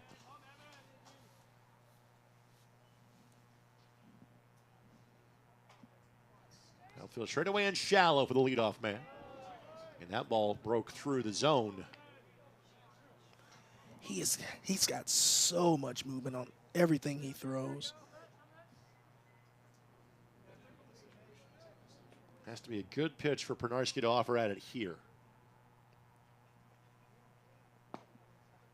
Oh, very close. It's very close to the 2 that he was called out on, that's for sure. Well, leadoff runner or leadoff batter reached on a triple last inning. Leadoff man on here, and again, Penarski is the one guy that they'll try to move around. So here's Miller, who saw 1 pitch in his last at bat. Came in for McManus when McManus got a ball hit him in the nose as he was swinging at 3-2. This is the kind of situation I like to see, a fake bunt steal here. And Miller was taking a rip on that one. Miller from Southport. The head coach of Southport is our buddy Brendan Dudas. Brendan played for Gary Vaught at the University of Indianapolis. And Brendan is the guy behind Circle City Wiffle Ball that we televise every summer. Have you watched those events on ISC? Oh, my goodness, it's unreal. At the Dirt Yard. One of the highlights of our summer schedule on ISC.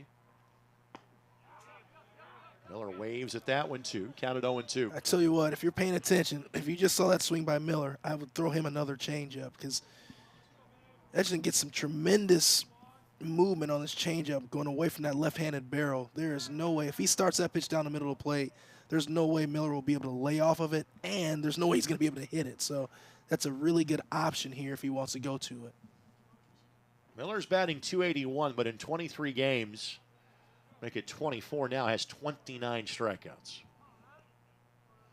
See the catcher setting up outside. Let's see if it's fastball or change. Good contact, but it should be 2. 6 and 3, and well, Marian's earned a couple of those. Grace just picked one up there, and there's 2 down. Just really good baseball there by Grace. Etchison hits his spot, throws the ball in the outside corner. And listen, Miller hit it hard, But just a one hopper right to the shortstop where he's playing. He's able to take the bag unassisted, throw over to first for the double play. Here's Bale, who has walked and struck out in today's game.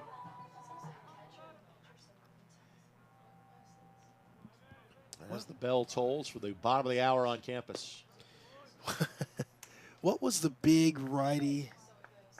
Corey Hart, maybe? Brewers corner guy.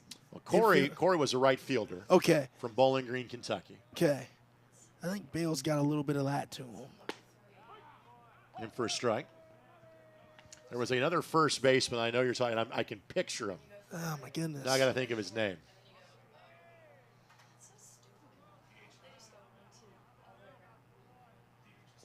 But Corey was in Indianapolis. That's right. With the Brewers when when they were last in Indy, like 04. Gotcha. When it was Corey Hart, J.J. Harding, and Ricky Weeks were the Brewers core. Nice. 20 years ago. Nice. Was that long ago? We're that old, Chris. Oh my goodness. Count it 2-1. Because then the Indians changed to the Pirates in 05. And that was the time of Andrew McCutchen. Oh, my goodness. And Neil Walker. Oh, and then eventually Rajay Davis, Niger Morgan, guys like that. Yeah. And whiff. We could see that ball move about a foot as it was coming from pitcher's mound to home plate. What's crazy is I haven't seen that curveball. That was like a slower curveball, and it had more 12-6 movement to it. And he threw the same pitch. He did. And again, I keep throwing that too. Atchison is defying physics with some of his pitches today. He has struck out 10, and we are through 5, 1 apiece on ISC. There's something that may surprise you about Marian University. It's not our Catholic faith or our Franciscan values. It's not our 5,000 students or our diversity. It's not Marian's championship athletics or our Indianapolis location. It's that Marian is home to Indiana's only college of osteopathic medicine. Marian, Indy's Catholic University. 2, 3, and 4 coming up this time through. So, Greg, back to the last inning. With that 10th strikeout, is that now Etchison's season high, did you say? Correct. That matches his best numbers of the season. Gotcha. Actually, no, that is his best number of the season. Because 9 was his high. Yeah. Against Mount Vernon Nazarene. Have a day, kid. Nice. So Enfield on into the 6th inning. And the story for Enfield is that he has basically averaged 13 pitches an inning so far. It's really impressive. In other words, when you got to play 4 times in 2 days, this is exactly what you need to see from your ones. That's what Coach Miller says my Friday guy needs to do, right? So it's Cody, Stark, and Cosme. 2, 3, and 4, and again, that's Cosme has got 2 base hits. Doubled once and singled the other time up. So he has been as lethal as any batter in today's game. Leading off at the top of the 6th inning for Grace College is number 1, Dalton Cody.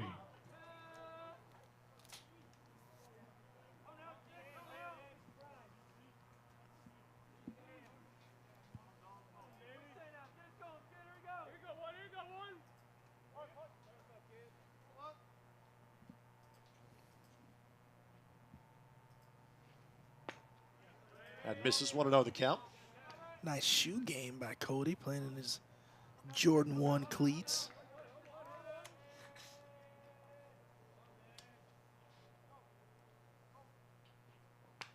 Fouled that one straight back. Now, Cody's already had a week. This is the 4th day in which Grace has played this week, or 3rd day, I should say. They finished up a set with Goshen on Monday. Played a non-conference set against IU South Bend on Tuesday. Ground ball here. Could be an infield base hit. Credit Enfield for hustling over, and it's not. Well done by Enfield, and there's one away. Finished thought, though, in the last 3 games this week, Cody's got 6 base hits. That'll work. He's 0 for 3 so far today, and there's one away. Nice job of PFP there between Bale and infield. For those unaware of the lingo, pitchers fielding practice. That's correct. What we're referencing. Drill that pitchers hate, but it's got to be done. College baseball teams spend a lot of time doing that. You would think that the self-preservation and lowering your ERA by doing that would mean that pitchers would love to do that. But they don't. Wait a minute, I can do this and I look better in the stats? Yes. It's amazing how that works. Stark a fly ball to right field his last time up and walked his previous plate appearance. Turns on this one. Left fielder drifting back. E-step looks up. Goodbye. 2-1 lead for Grace. A solo blast by Stark. His 13th home run of the season. Yeah, he just got a good pitch, and he did not miss it. Great swing there by Ryan Stark.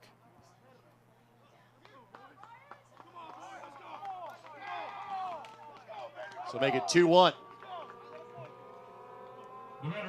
He didn't miss it. Kind of swung down through that ball, back spun it. Right in the direction of the scoreboard. It's a really good swing there by Stark.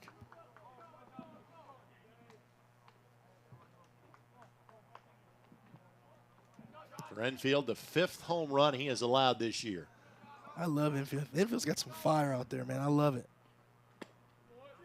5 home runs allowed and 54 1/3 innings pitched. That's the other thing you really like. You give up a long home run, you come right back and attack the strike zone. Cosme looking to make it a 3-hit afternoon. Fouls that one off his foot. And the count at 0-2. Cosme's going to have to hit a nasty breaking ball here if he wants to get his another hit, his 3rd hit of the day.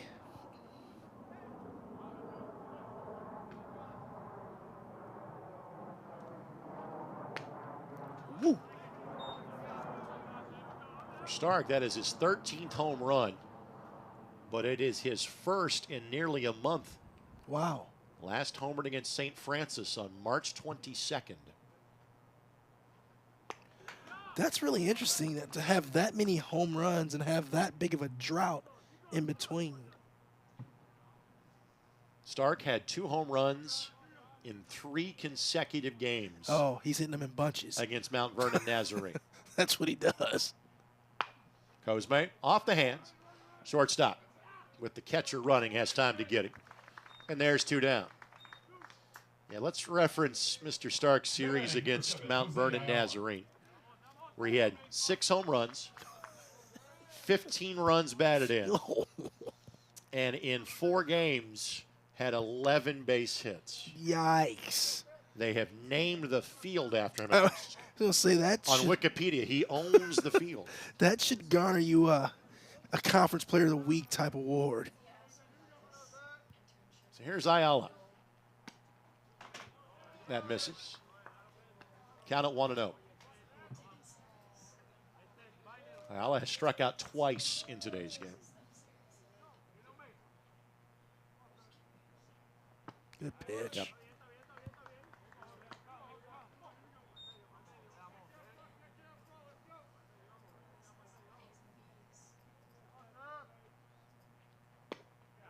Just off the plate.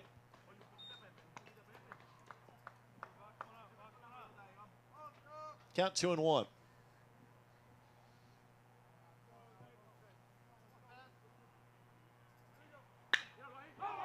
Hit this one hard. Center fielder drifting back, and that's off the base of the wall. Could be 2, and he'll stop right there. So Ayala is off the schneid. Now Grace has a chance to get a little breathing room here. Still 2 outs, though, on the top of the 6th. Just a really good swing by Ayala. Gets a fastball. He doesn't miss. Pounds in the left center field gap for a stand-up double.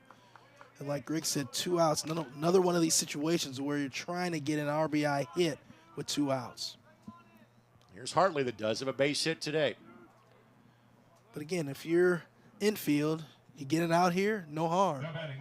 There will be at least a conversation. First pitcher's mound visit that either coach has needed it to have today. And before that double was hit, I was going to say, there's nobody throwing in either pen, But you're in that stage of the game where guys are starting to kind of head that direction, just in case. There's no throwing, but there's a lot of standing right now down in the bullpen. Right. And Enfield's sitting on 81 pitches. Giving up 7 hits. 3 of them have been for extra bases. What you love to see, get your ace on the staffs, man. Coaches have confidence in them. They give them the extra rope. Gonna let the guy battle.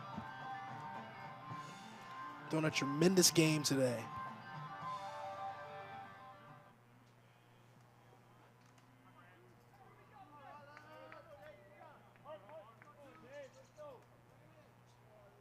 Enfield's 7 wins, by the way, tied for second in the league. Yes, he did. Did he go? Oh, my goodness gracious. No. Woo! And again, infield umpires at second. A little bit of a different look at second Yes. than say at first. Only Pentecost of Taylor has more wins than Enfield does with 9 on the season.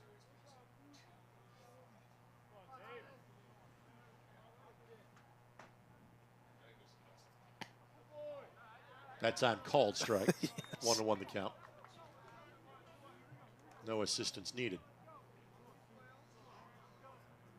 Hartley into a 4-6-3 double play his last time up. Singled in the second in his first time. Ground ball. Uh-oh. Got past the first baseman. That should be enough. Rounding third. Right fielder up. And overthrows everybody. Enfield wasn't backing up. It's no more damage done there. But that's kind of the insurance running for the first time. A little breather in today's game. Grace now leads at 3-1. Yeah, and you would think that would most likely get some action going down in the bullpen, but just a really good piece of hitting by Hartley. Drives the ball in the right field, runner at second base. Ellis scores, making it 3-1. So for Hartley, give him his 20th run batted in this season. He's got a 2-hit game going. And Adams will be the pitcher that is starting to loosen the bullpen for Marian. Can't really see all that well, but he does not look like a little guy, that's for sure. In for a strike. Enfield gave up 4 earned runs, 5 runs in total his last outing.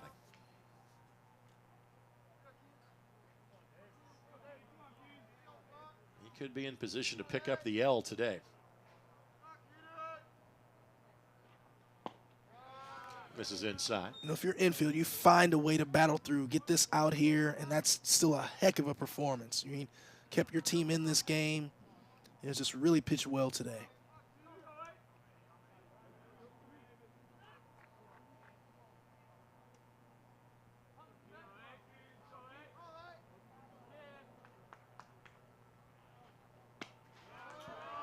That misses. Last time that Enfield was involved in a loss for Marian this year, go back to February the 23rd. Wow. That's a winter time. Game at Oakland City. Wonder what the temperature was for that game. That also misses the zone. Kind of 3-1. Not by much.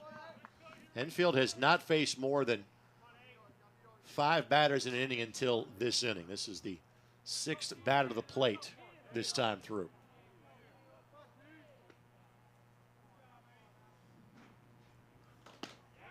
Ball 4.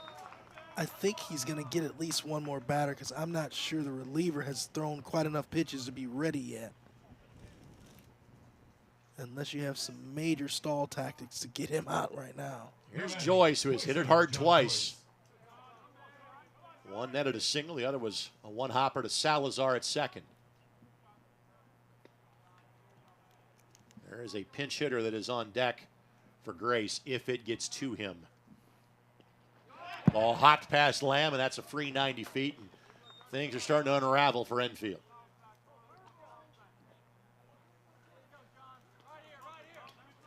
Still no harm. You know, if you can find a way to get out of this, bear down, you can live with that. But there's no question he's laboring at this point. Alex Rudolph, by the way, is the young man that is on deck for Grace. Off the end of the bat. Shortstop, can he make the play? No. First baseman couldn't pick it, and 2 runners will score, and now it's going to be 5-1. Now the throw beat the runner, but Bale couldn't pick it out of the dirt.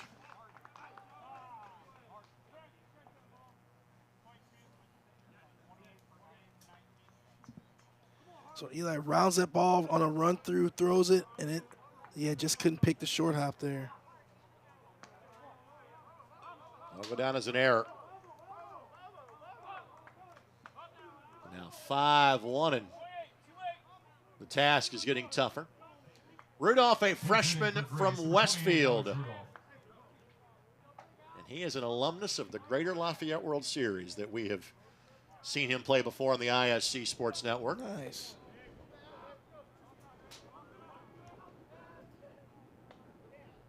Alex batting .296 in his first year at Grace.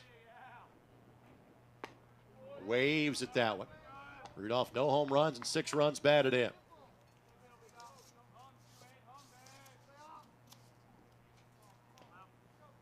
This completes the 3rd trip through the lineup for the Lancers. Rudolph, the 8th batter to the plate this inning.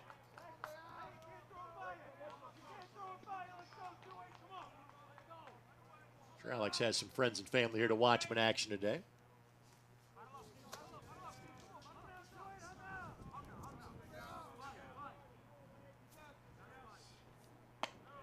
Lays off of that one. Infield's pitch count now up to 94. That's right around where he normally throws in a given game.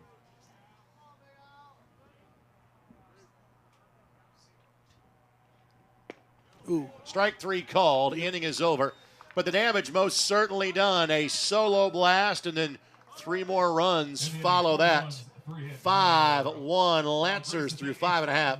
As you're watching Marian baseball on ISC. Merchants Bank is one of the nation's top performing banks. Take our fixed rate CD, for example. At 4.5 APY, it's a great way to earn a higher interest rate than you do with a traditional savings account. Merchants Bank makes it simple. What you see is what you get. A great rate. No gimmicks, no minimums, no hidden fees. Merchants Bank, one of the nation's top performing banks. Hop on over. Marian baseball on ISC is brought to us by Pepsi. Grab a Pepsi and some friends and get in the game. Pepsi, proud partner of the Marian University Knights. Well, Etchison now has some breathing room for the first time in today's game. As Grace are up for 4 in the top of the 6th inning. For Marian, Salazar, Lamb, and Steffen, the group that produced the lone run for Marian so far 2 innings ago. Many thanks to our ISC Sports Network crew. Vince Morales, Kyle Donlin, Daryl Tibbs, Eldon Wheeler, Dalton Cox, Betsy Ramos, and Sierra Borkowski. We'll do it again tomorrow in case you're just joining us. The scheduled doubleheader for Saturday has been moved up a day. And originally there's the gap in the schedule, trying to avoid playing on Good Friday if possible. But weather forecast dictates otherwise, and again, I think both schools would rather not sit on a day where the weather is going to look to be not great but playable. Going here to the final week of the regular season next week. Curveball again, late breaking ball. In for a strike. It's been such a weapon for him today. Salazar tripled his last time up. That's in for a strike, and the count at 0-2.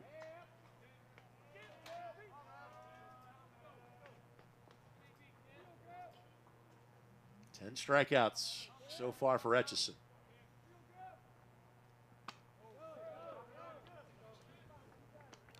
Now let's see if he goes back to the backdoor breaking ball here.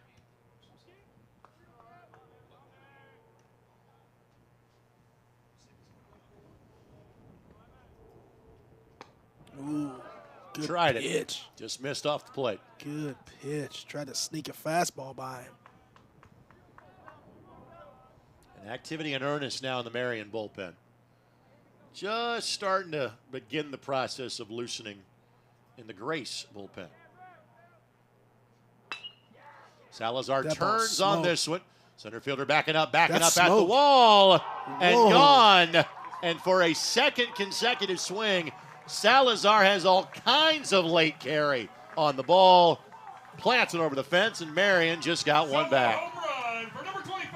That ball was smoked, and again, I wasn't sure it was hit as well as it was, but watching De Leon turn and bust back, I mean, that ball is just hammered.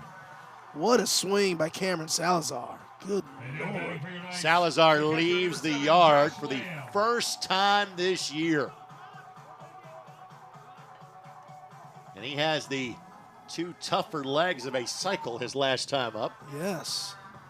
With both a triple and a home run. I'll tell you what, the way he hit the ball today makes it really hard for me to believe that's his first homer of the year. Lamb sprays that one foul. For Cameron, it is his second career home run. It is his first since his freshman year. That is really hard to believe.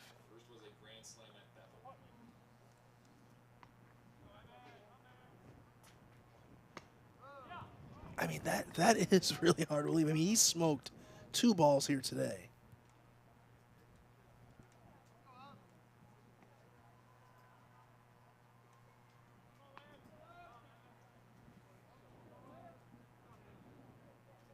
Count 1-1. Good job to foul that one back again. That ball broke late into the zone. That's a super tough pitch to foul off there. It's kind of a excuse me swing at the last minute, just trying to get a piece of it. For Etchison, that's the 8th home run he's allowed this season.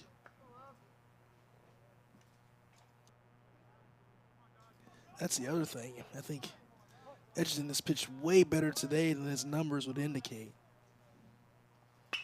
This one sent to right field. Hunter was playing shallow and snags that one perfectly. First out of the inning, that's Joyce in right field. Here comes Stephan. Batting for the Knights, number 22, Max By the way, Stephan. Steen Bellerjoe is starting to loosen the bullpen for the Lancers. Man, that uniform on Stephan is just bright and shiny white. The equipment crew doing a great job of getting these uniforms clean. Which is true. He also may be the DH. It's a good-looking uniform, Also man. a counterpoint to your argument. Not to besmirch the cleaning staff at Marian. I mean, there's not a speck on that uniform. Look at that thing.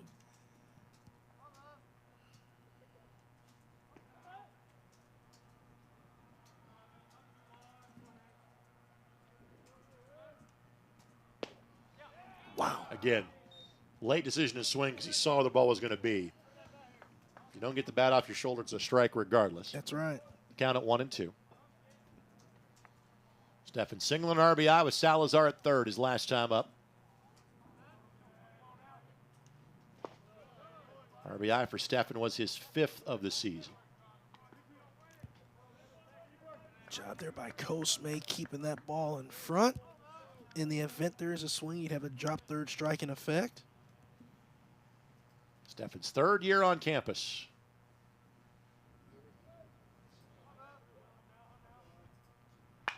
Lines this one. Shortstop may have a play.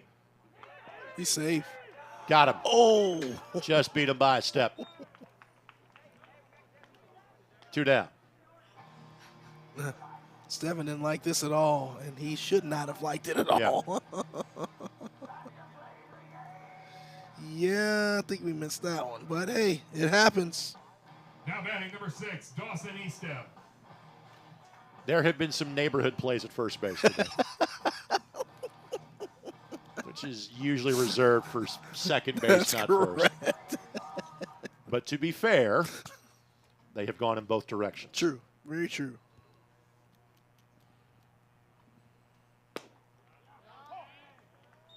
Eastep watches that go by for a strike.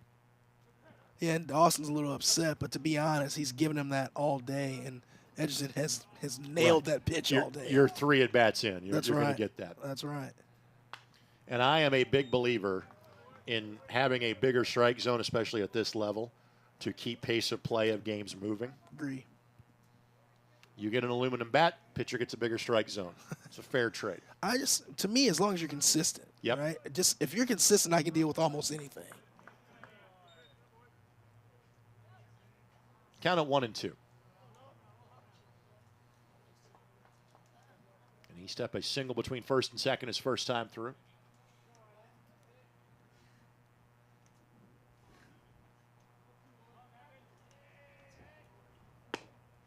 Count at 2-2.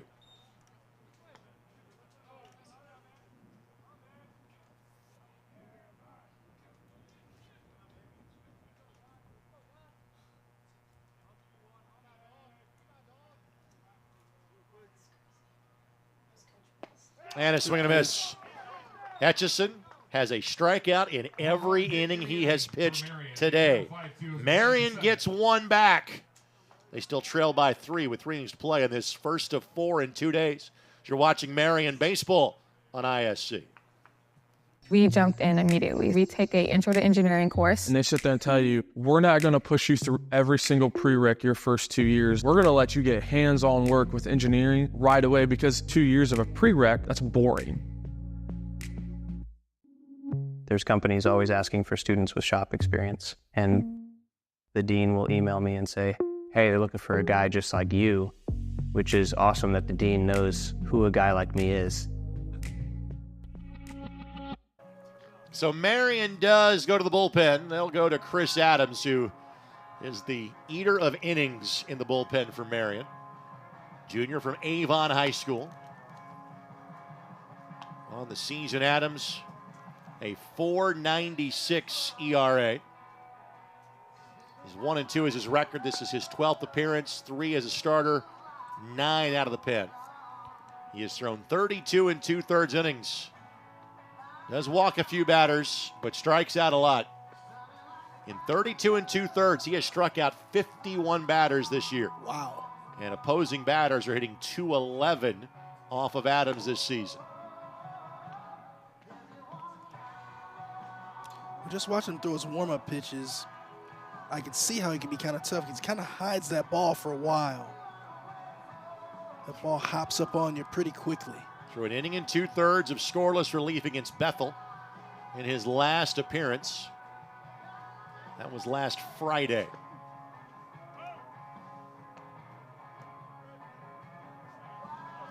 So De Leon up for his 4th time. We'll see a new pitcher for the first time. And Enfield has not been tagged for a loss in a conference game. The leadoff batter for Grace, number 11, Maximo De Leon. To that point, just kind of scrolling through the series, Marian has won their conference opener all 7 previous weekends this year. So that tells you how impressive what Etchison has done. No kidding. And what the Grace batters just did in the top of the 6th.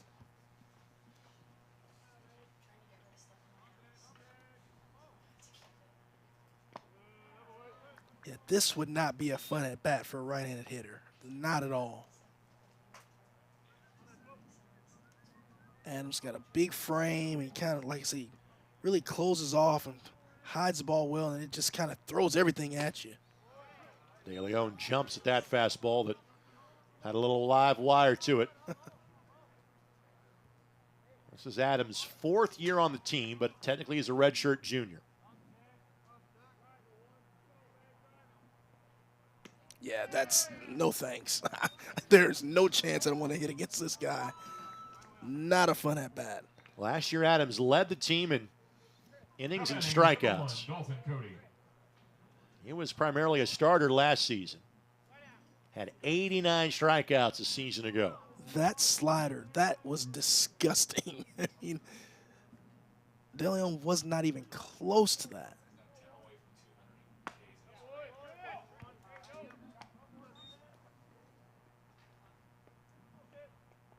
Here's Cody. It's be interesting to see if left-handers fare any better. You know, you think you'd be able to see a little better from the left side, but I'll tell you what, it would not be fun as a righty. Wow. He is approaching 200 career strikeouts at Marian with a year left to go.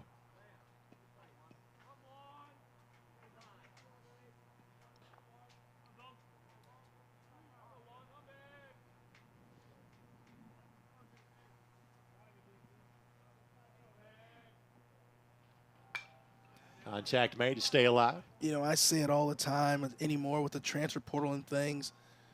Baseball has never been better. And the collegiate baseball has never been better at all levels. You know, I'm a season ticket holder for Purdue. This kid could pitch. He'd be one of their best relievers right now. I mean, seriously, it's just the way he hides the ball, the way he throws it at you. I mean, he's just impressive. That's a strike. Yeah, you did go, sir. Yeah, just bad luck for the hitter. It is a strike, and normally if that ball didn't hit the umpire, it goes to the backstop. That's true. Because it hit the umpire. Ball's right there for the catcher. Yep. Great job by Eldon Wheeler on that camera to show you, yes, he did clear home plate. And again, understandably, the home plate umpire trying to do his job. Trying to catch his bearings, make sure, am I okay? I need to tell the hitter, yes, you swung.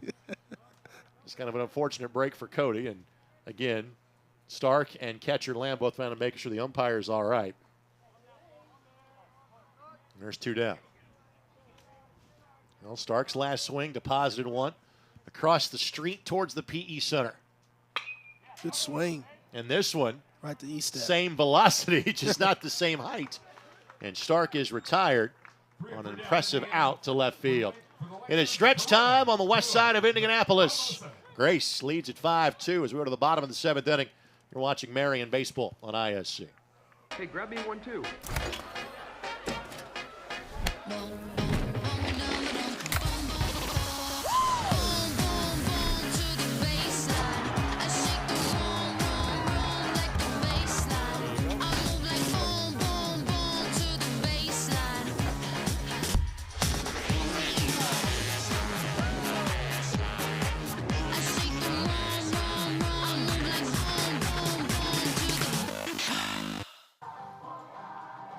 Etchison will go back out for the 7th inning.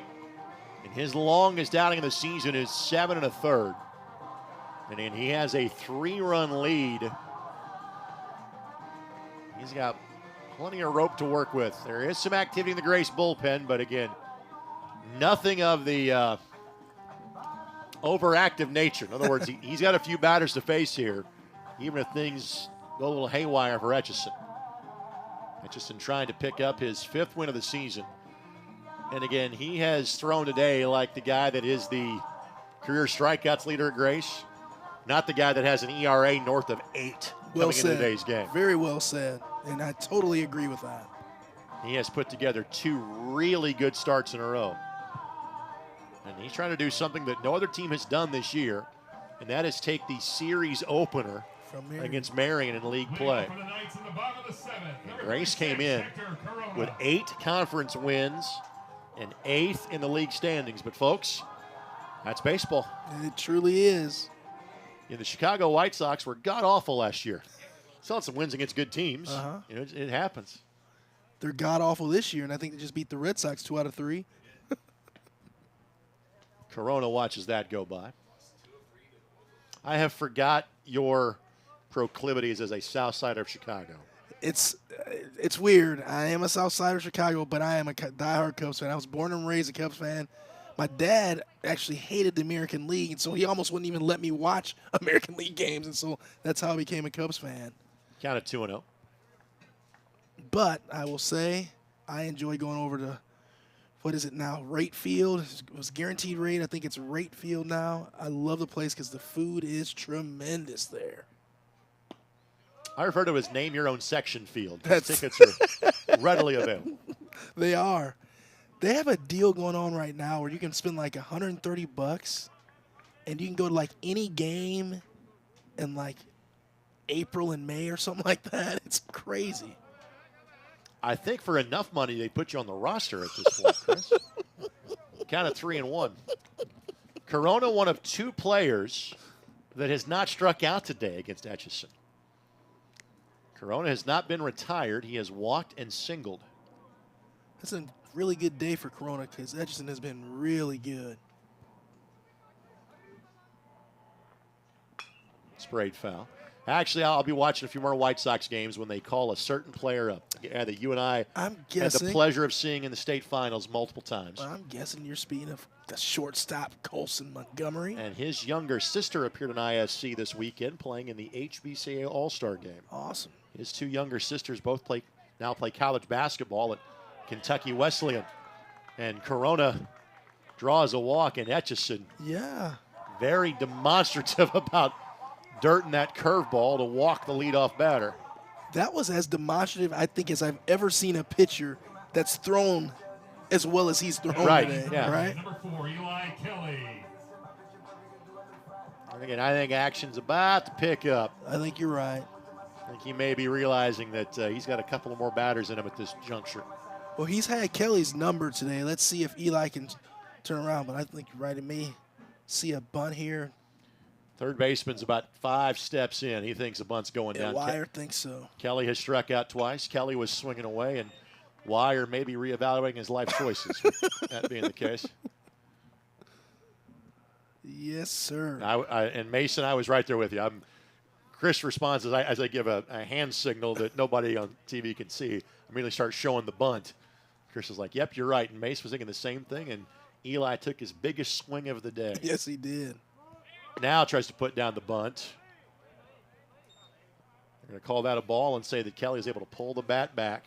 It's only a 3-run game, and you still have it's the bottom of 7, so you still have a few outs to play with. So I mean, if you don't bunt here, I understand it, but if you do lay it down, I understand that as well. Kind of 2-1. That's not a bad pitch at all.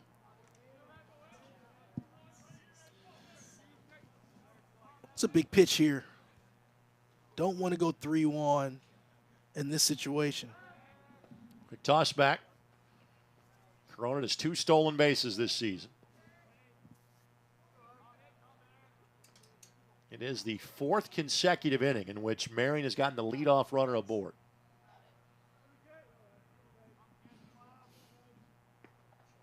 Kelly was swinging away, so now the bunt gets taken off in any scenario with 2 strikes. Now Eli's got a battle here. Trying to move the baseball, but you obviously don't want the double play.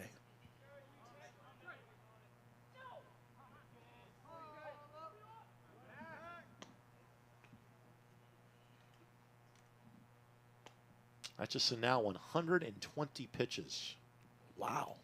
Again, when you throw that many strikeouts, as you said earlier, yeah. you're going to rack up the pitch count, which again, I think we are seeing this is likely his last go-round. That ball tails out of the zone. And if Kelly can reach here, all of a sudden the tying run comes to home plate for Marian. And not only that, it's the time run with the leadoff man up. And so that changes things.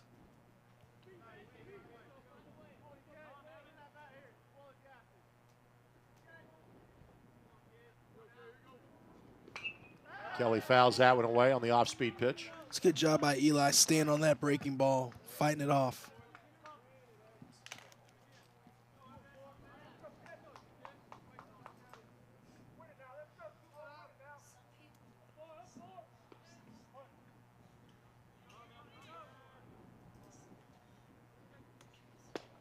Curveball just didn't catch enough of the plate. It's a great at-bat. It's a really good at-bat right there. So back-to-back walks by Etchison. He's kind of got a long look towards the dugout. I would expect that to be the last batter. Here comes head coach. Let's see if he looks towards the bullpen. I'm not sure the pitcher has thrown enough down in the bullpen to be ready. Yeah, I just don't see any reason to continue this outing. He's got a high pitch count at this point. 2 walks to start this inning. He's thrown a tremendous game. Get him out right now so he leaves on a good feeling. Bellarjo is the player that has been loosening.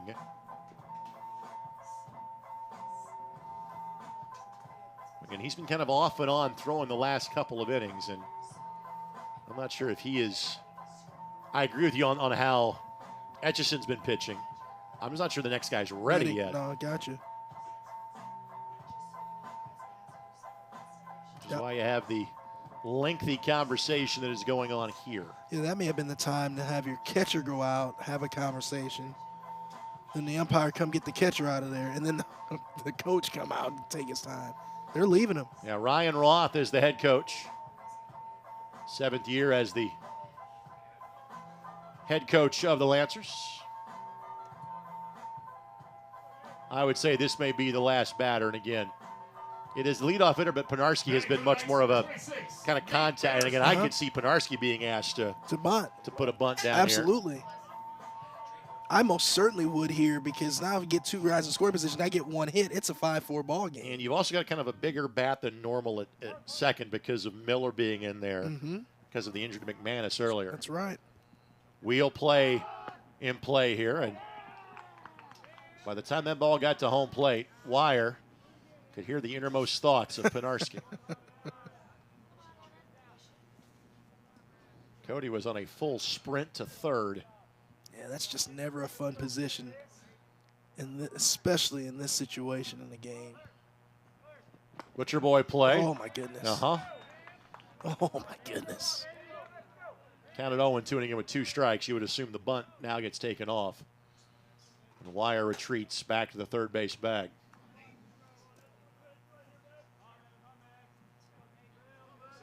Penarski walked his last time up, struck out looking in both the first and the third innings.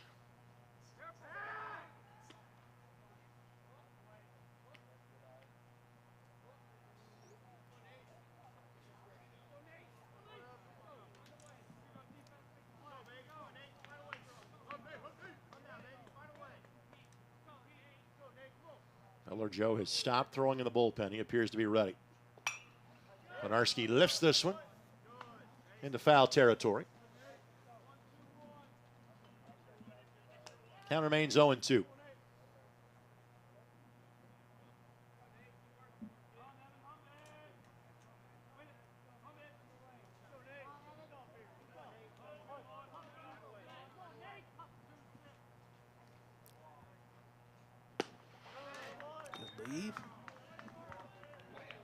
If you're Penarski, you gotta try to find a way to get these runners up a base. If you can get both of these runners up a base, you've still done your job. Penarski batting .250 on the season. 7 runs batted in. It's got a huge hole on the left side of the infield to hit through. Down at 2-2. And a pitcher that likes to throw the ball on the outside part of the plate to left-handed hitters. So just put it in play over there. You should have good things should happen for you.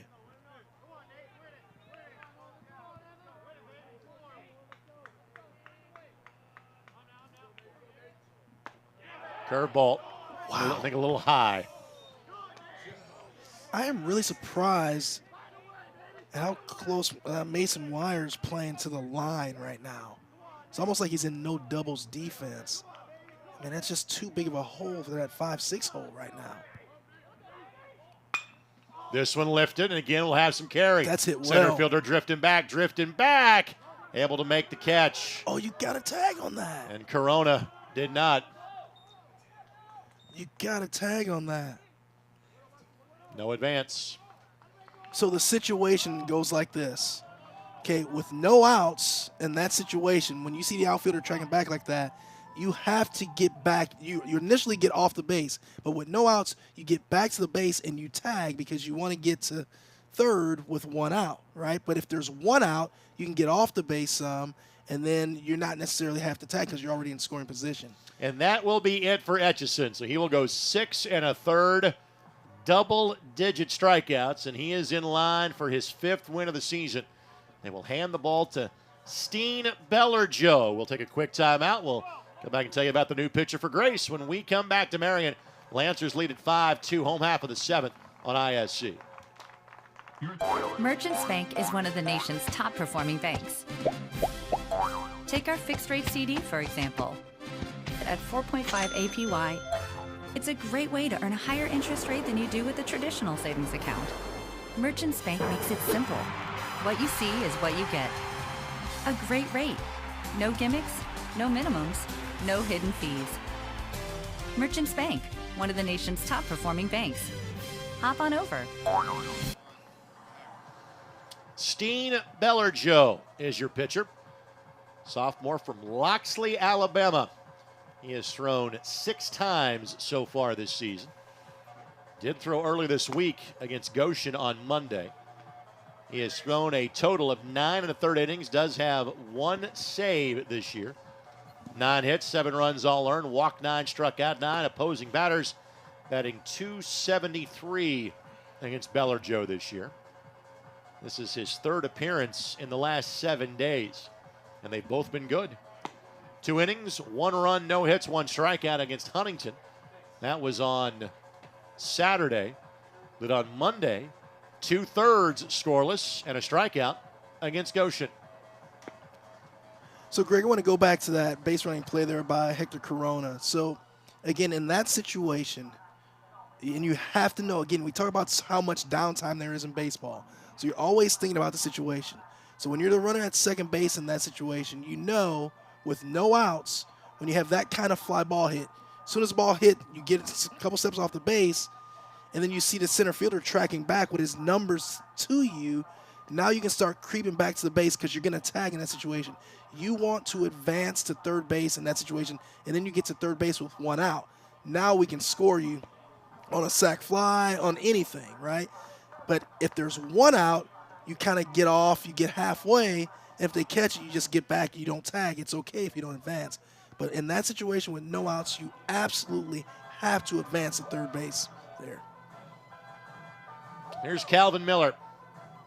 Miller, a double play ball his last time up, a hard hit ball to the shortstop. Again, Miller entered when Cole McManus fouled one that got him in his own nose, and frankly, until kind of maybe busted it, maybe even a broken nose. Hopefully not. Hope not, but it's possible. So Miller did not start the game, but has become the right fielder, entering in the bottom half of the 3rd inning.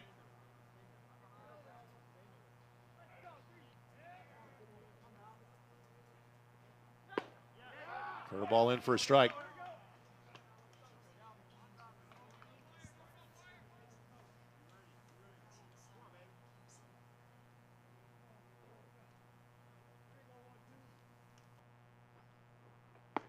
That misses hot.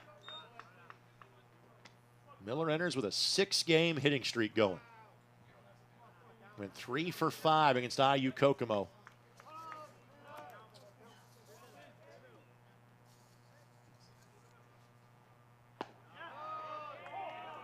In for a strike.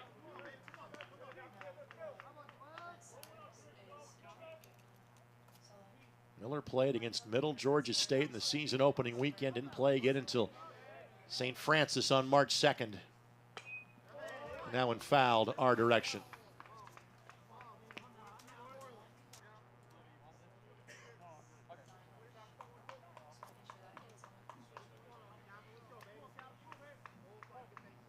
Zach Bale is due up next.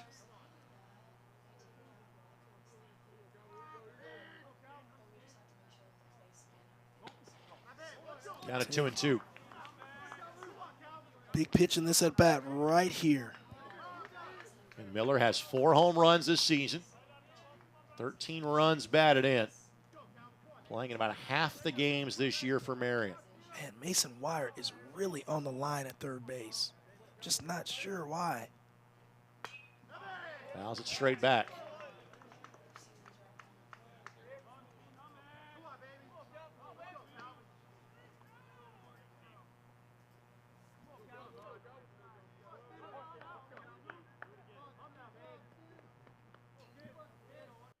Their last round, Vernon Nazarene, April 7th.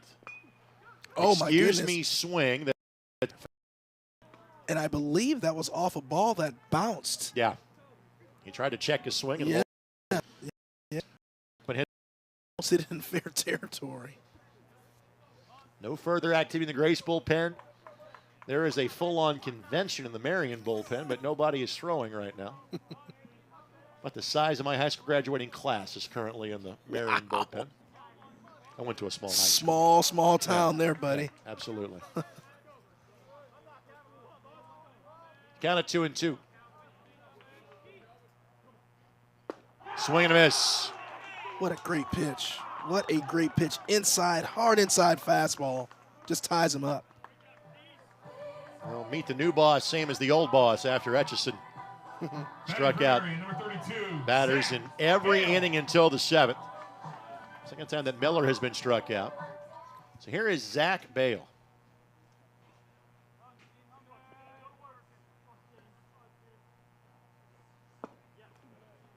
Good job by the catcher to block that one.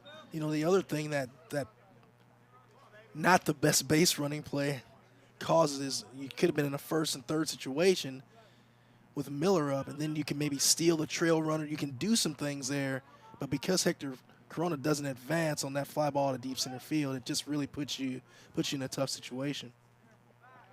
Quick wheel play.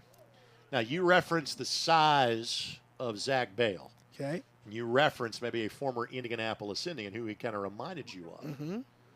Well, it took me a minute to figure out the massive first baseman used to play for the Indianapolis Indians. And I finally came around and got to it. 1-0 pitch. Curveball sweeps in for a strike. Might have been referencing Brad Eldred, who was known as Big Country. There you go. Played for the Indianapolis Indians back in the day. Spent time with Pittsburgh, Chicago, the Nationals, the Rockies, the Giants, and the Tigers. Ground ball. And the Hiroshima Carp in Japan. Japan, yes. When he hit 37 home runs in one season in Japan. Well, that's not bad. And was referred to as Godzilla. Well. Just kidding.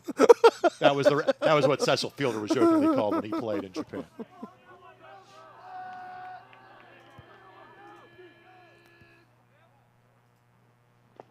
Waves at that one. What a pitch. Strike out, and well done by Bellerjo. Comes in and strikes out the first two batters he faces, and the song remains the same. Through 7, 5-2 in favor of Grace on ISC. This story is mad good. Ice Spice? Who's that? It's my ex, lemon lime soda. This is intense. But I love you. Buddy, it'll be okay. Or not. When you have back or neck pain, you'll try anything for relief. Anything.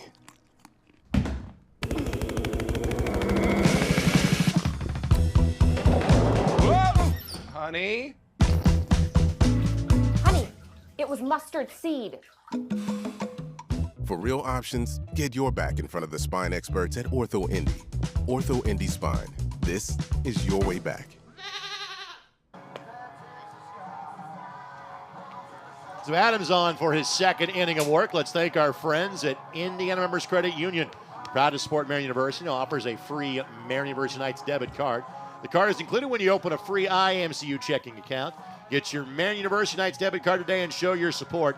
Visit any IMCU branch or sign up online now at imcu.com. 4, 5, and 6 coming up this time through for Grace. Rob Brown is in the building. Yes, he is. He'll have the call of game number 2. Chris working both halves the doubleheader today. I'm excited to see more of Adams here. Adams struck out first 2 batters he faced. Really liked what I saw out of him, out of his first inning of work. A lot of blankets out by the parents in the stands. You know, it is nice and warm in the press box. It is beautiful. That's great. I'm sure it's a very popular statement amongst our camera guys today. So Cosme, one of the shortstop his last time up. And again, Salazar is lined up in the shift. He is the player you see just at the left-hand side of your shot that is standing on the shortstop side of the second base bag, and he is the second baseman. That was a serious 12-6 break No ball. kidding. I mean, he can throw anything he wants right now. This is just not a good position for Cosme. Going high fastball. Kind of 1 and 2. And unfortunately, he's going to get the nasty slider right now. Ooh, maybe not. Swing and a miss. Fastball right by him. Well, Adams has struck out at least 3 batters in his last 9 outings. And that is primarily doing that in relief. The longest outing he's had this year is 4 1/3. He is impressive. I mean, seriously.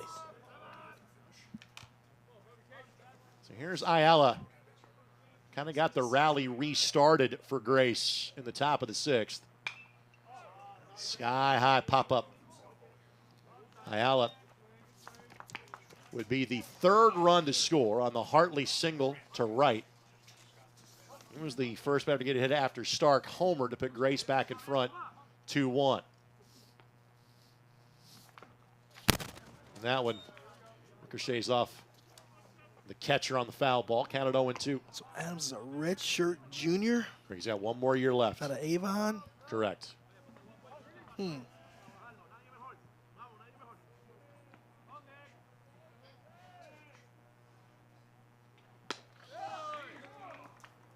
referenced earlier, it's the old country fastball that time. Yep. He has faced 5. He has struck out 4.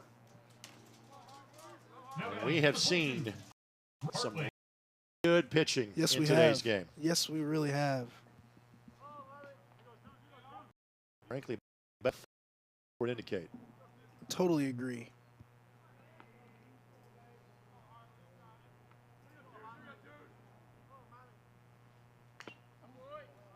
That would give Lamb a minute to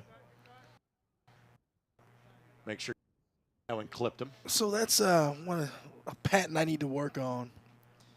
Why don't we not have like steel toe cleats for catchers? I mean, that's just all the years we've been playing baseball. I mean, you gotta have that. Gotta make a lightweight steel toe cleat, because that is a miserable feeling to get the foul ball off your toe. Your news. There we go. Counted 0-1.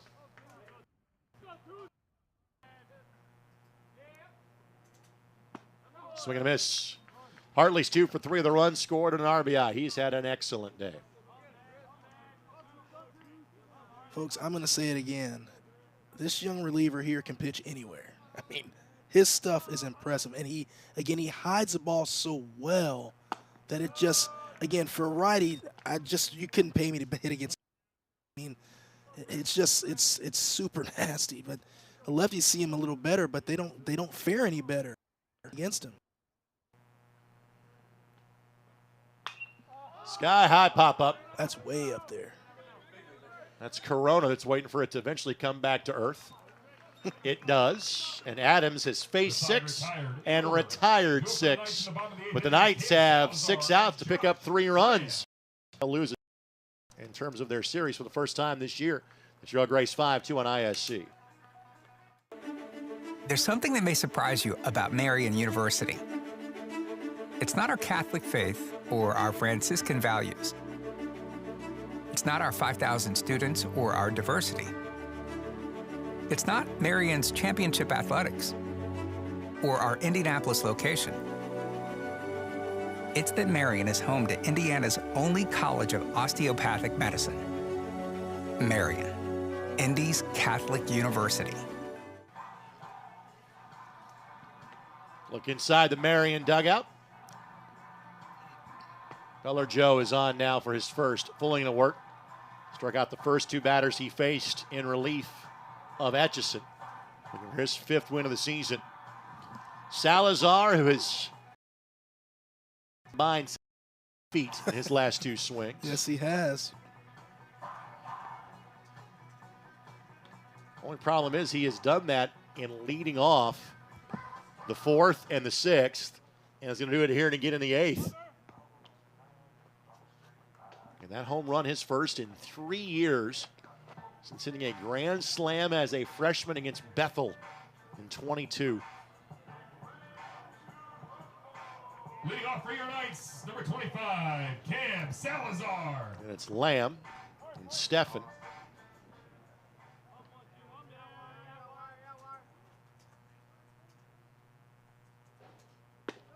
Big sweeping curveball in for a strike. Good start.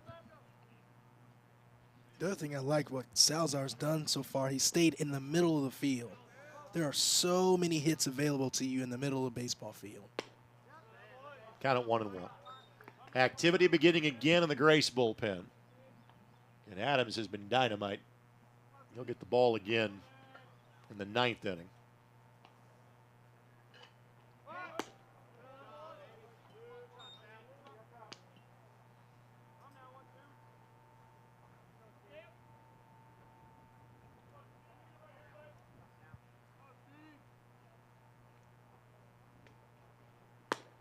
Count now 2-2. Can't get a number out of the pitcher in the bullpen, but my guess would be Hunter Schumacher is their closer. He's got 5 saves, and you would think in a perfect world they'd like for Bellerjo to get this inning and hand the ball to Schumacher for the 9th. Sounds good. Oh, my goodness. Just missed. Just missed. Wow. Thought Salazar was going to get rung up on that one. I think so did he. Full count. Ground ball. First baseman backhands it. Who wins the foot race? Uh-oh. He got him. He did. Yep. Pitchers have been great in terms of fielding their position and covering the bags today, going both directions, one down. They really have, man. Again, it's our PFP. I think Bellerjo was a little bit late getting started, but he made up for it, and that is the correct call there. Salazar retired for the first time since the first inning. And here's Lamb, who is 0 for 3.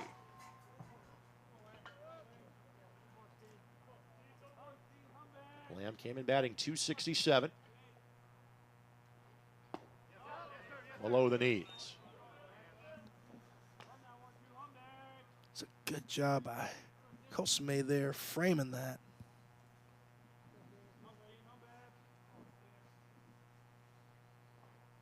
Ground ball. Wire gets it. It may not have been textbook form and how he picked it, but the end result is what matters. Well, we've seen some nasty hops today, so you kind of be on your toes out there. He does a good job fielding it cleanly, making a strong throw to first base for the second out of the inning.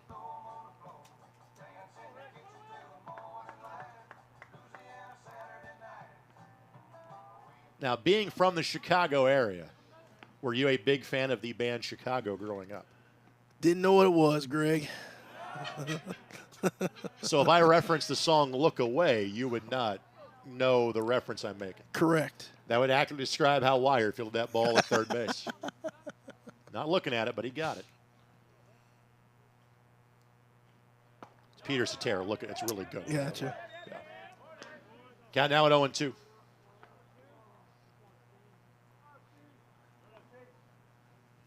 Stefan, the single and RBI back in the 4th. He's 0 for 2 other than that.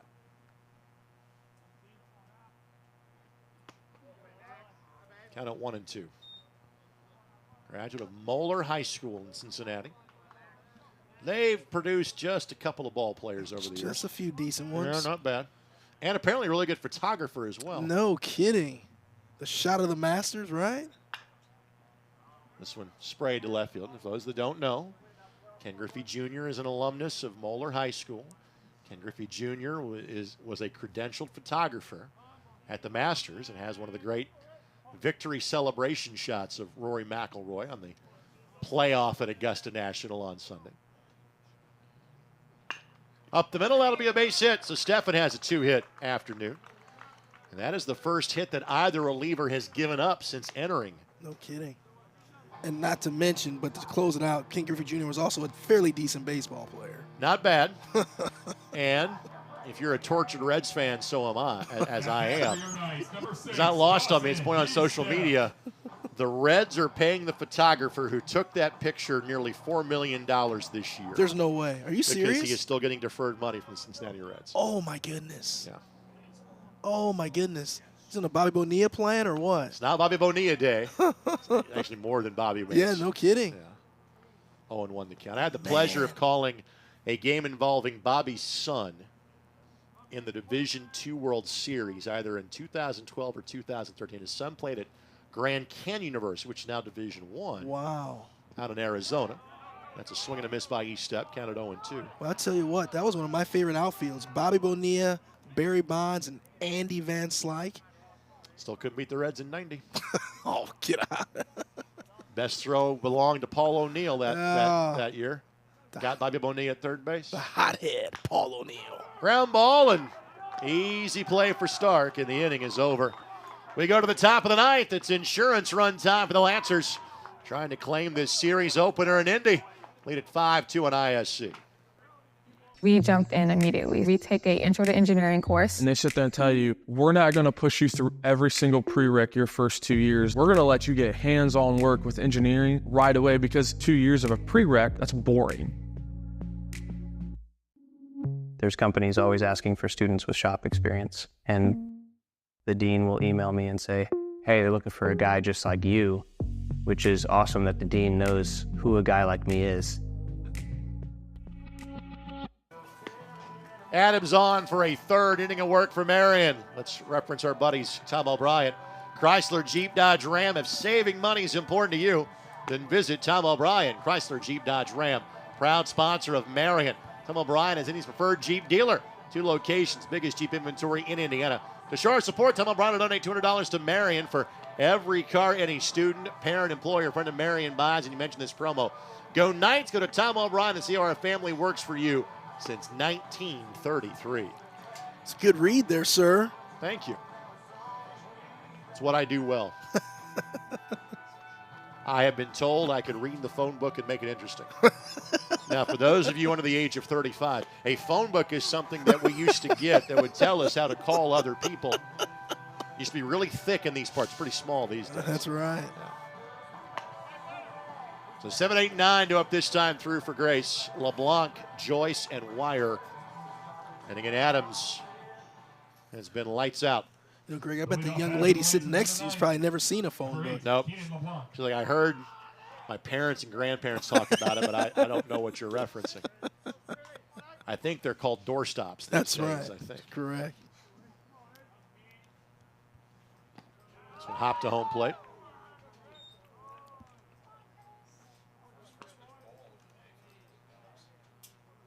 First time that Adams has begun a batter with a ball in his 7 batters faced. Keenan LeBlanc. It's in for a strike. He smoked the ball in his second at bat out there to E-step. See if he can get anything going here on Adams. It's a tough task, that's for sure. LeBlanc walked and scored his last time up. Ground ball. Pick it, Eli. And rough hop for Kelly. But it's going to be a foul ball. Oh, wow. Yeah. Went right off his foot. I didn't catch that. Oh, he went down. Yeah, I didn't see him down there to begin with. Yeah, sorry about that. You know, that's that play for Eli there that I think you have to really attack the ball here on this field because you get some of these rough hops. I think you're better off if you attack everything and try to pick it on a short hop, because if you stay back and let it take another hop, it's probably going to beat you up. So apparently got him right off the toe. There we go. I'll tell you, my steel toe invention, man, would come into play again.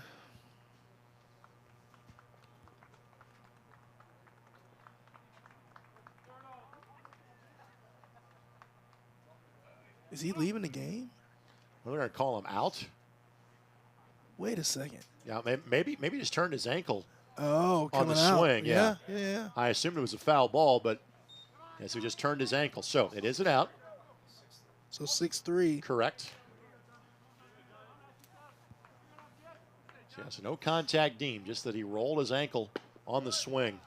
The batter on the plate is number 27, John Joyce. You know, this is the at-bat I want to see because Joyce smoked the ball in his first at-bat. This would be a good look to see how a lefty can see a fair off of Adams. At his toe is 1-1.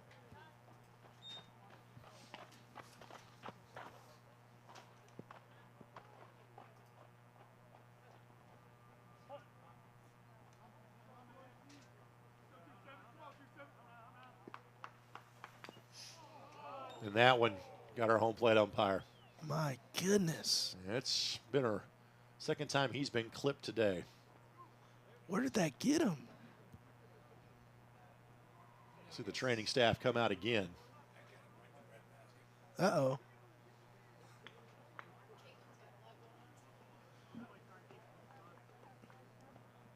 Not sure the trainer's going to be able to be much help on this one.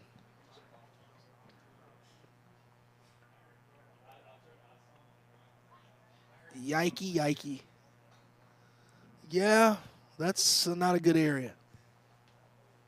Just get yourself a drink of water, relax a little bit, and yeah.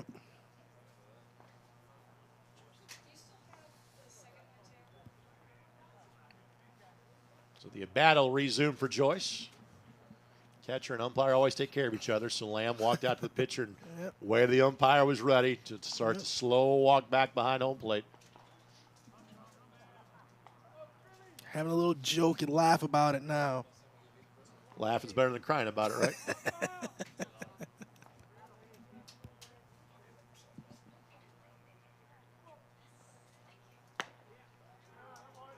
Man, that ball had a lot of movement. Count of 2-2. Adams looking for a fourth scoreless relief outing of the season. All in league play. And this one lifted. E-step coming in. There's plenty of time to track that one. Makes the catch, and Adams has retired the first 8 he has faced. I watch a lot of college baseball. A lot. This is as good of a relief performance as I've seen all year. I mean, at any level. This is extremely impressive. So here's Wire. Wire struck out looking. He was the last batter that Enfield faced. And Enfield on the hook for his 3rd loss of the season, but his first in league play. And I can't stress enough how difficult this would be on a right-handed hitter. Because like I said, Adams comes set a little bit close, and he hides the ball well. You see it out of his back, and he just jumps on you. And so I don't know what his velo is, but whatever it is, it's got to be playing 5 miles an hour higher than what it is. It's amped up. Because you just can't pick it up. I mean, I'm telling you, it would be a miserable at-bat for a right-handed hitter.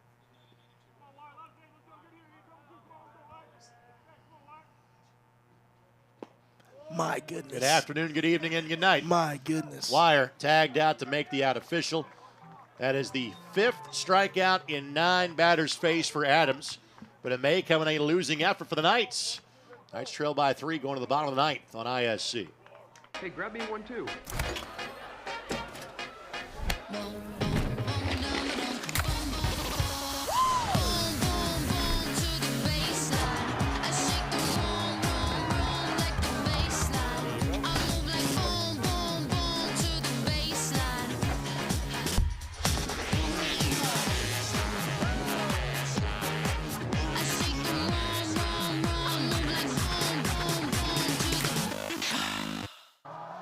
So the closer is on for Grace, and as expected, it's Hunter Schumacher. Schumacher, 3.6 ERA, 10 appearances, 10 innings pitched, 5 saves. He has given up 7 hits, 4 runs, all earned, walked 5, struck out 10. Opposing batters batting .206 on the season against Hunter Schumacher. Schumacher is a grad student at Grace, and he is a graduate of Westview High School. He was 2nd team All-League in the Crossroads 2 years ago. He missed last year as part of a medical redshirt. He is the career record holder in saves at Grace. I'm guessing if you're the Grace College coaching staff, this is exactly how you drew it up to start the day, right? Get what you got out of Etchison, bring in Bellerjo for a little bit, let him do his thing, and now you get it to your closer. And Schumacher is an example of what modern college baseball can be. This is his 6th year on campus. Was a freshman when the COVID season hit. Sophomore year was the next year. And again, that's kind of the free pass year that you get. And again, so he has taken a COVID bonus year and a medical redshirt. Wow. So it is in his 6th season. It's a lot of college baseball, sir. I think I would advertise this as the doctor is in for Grace. So 8, 9, and 1 coming up this time through for Marian. Corona, Kelly, Penarski. And fans, your attention, also taking over in right field for Grace, number 9, Carter Stogsdill. Stogsdill is going to be in right field for Grace. Leading off for your Knights, replacing Joyce. Hector Corona. So Corona has not been retired today. He has singled once, and he has walked twice. And all of his appearances came against Etchison. First pitch swinging. Smoked. This one to center. But again, right at a center fielder. One pitch, one out. That ball is barreled up, but just right at the center fielder. Good swing for the freshman. So here's Kelly.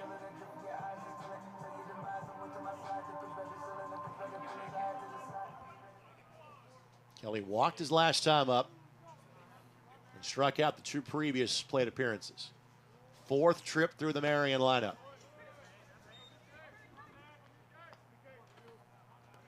Regardless of what happens here, this was a good ball game. It's really well played.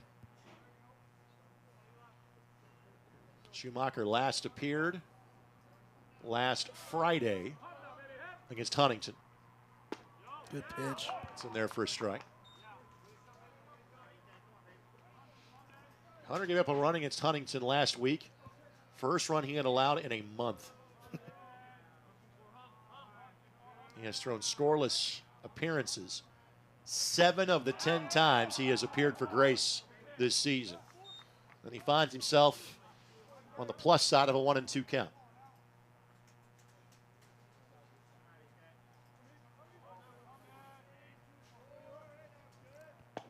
Ooh, got him. Outside corner. Hat trick for Kelly. 3rd time he has struck out today, and the Knights are down to their final at bat. It's a really good fastball on the outside part, and that ball's coming back. Kind of a 2-seamer that Greg Maddox made famous. Grace came in at 8-20 in league play. As you said, my friend, that's baseball.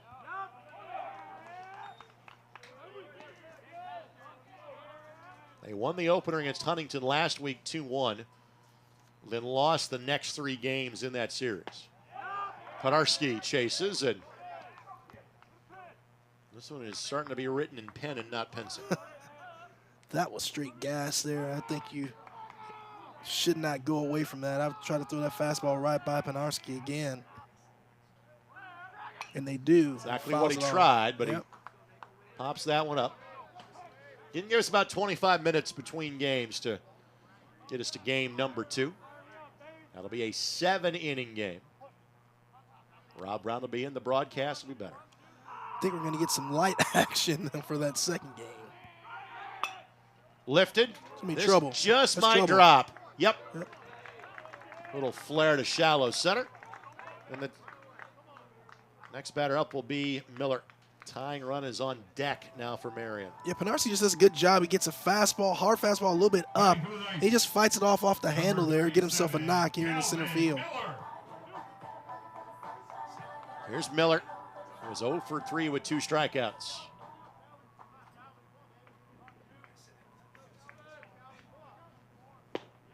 Swing and a miss. Way behind the fastball there. Again, Miller sitting on a 6-game hitting streak. 3 base knocks against IUK on Tuesday. But again, finds himself down 0-2. And remember, he was called into action when McManus fouled a ball off of his face, which you don't see very often. That's it. Yikes. Schumacher gets save number 6. And for the first time in Crossroads League play, Marian loses a series opener.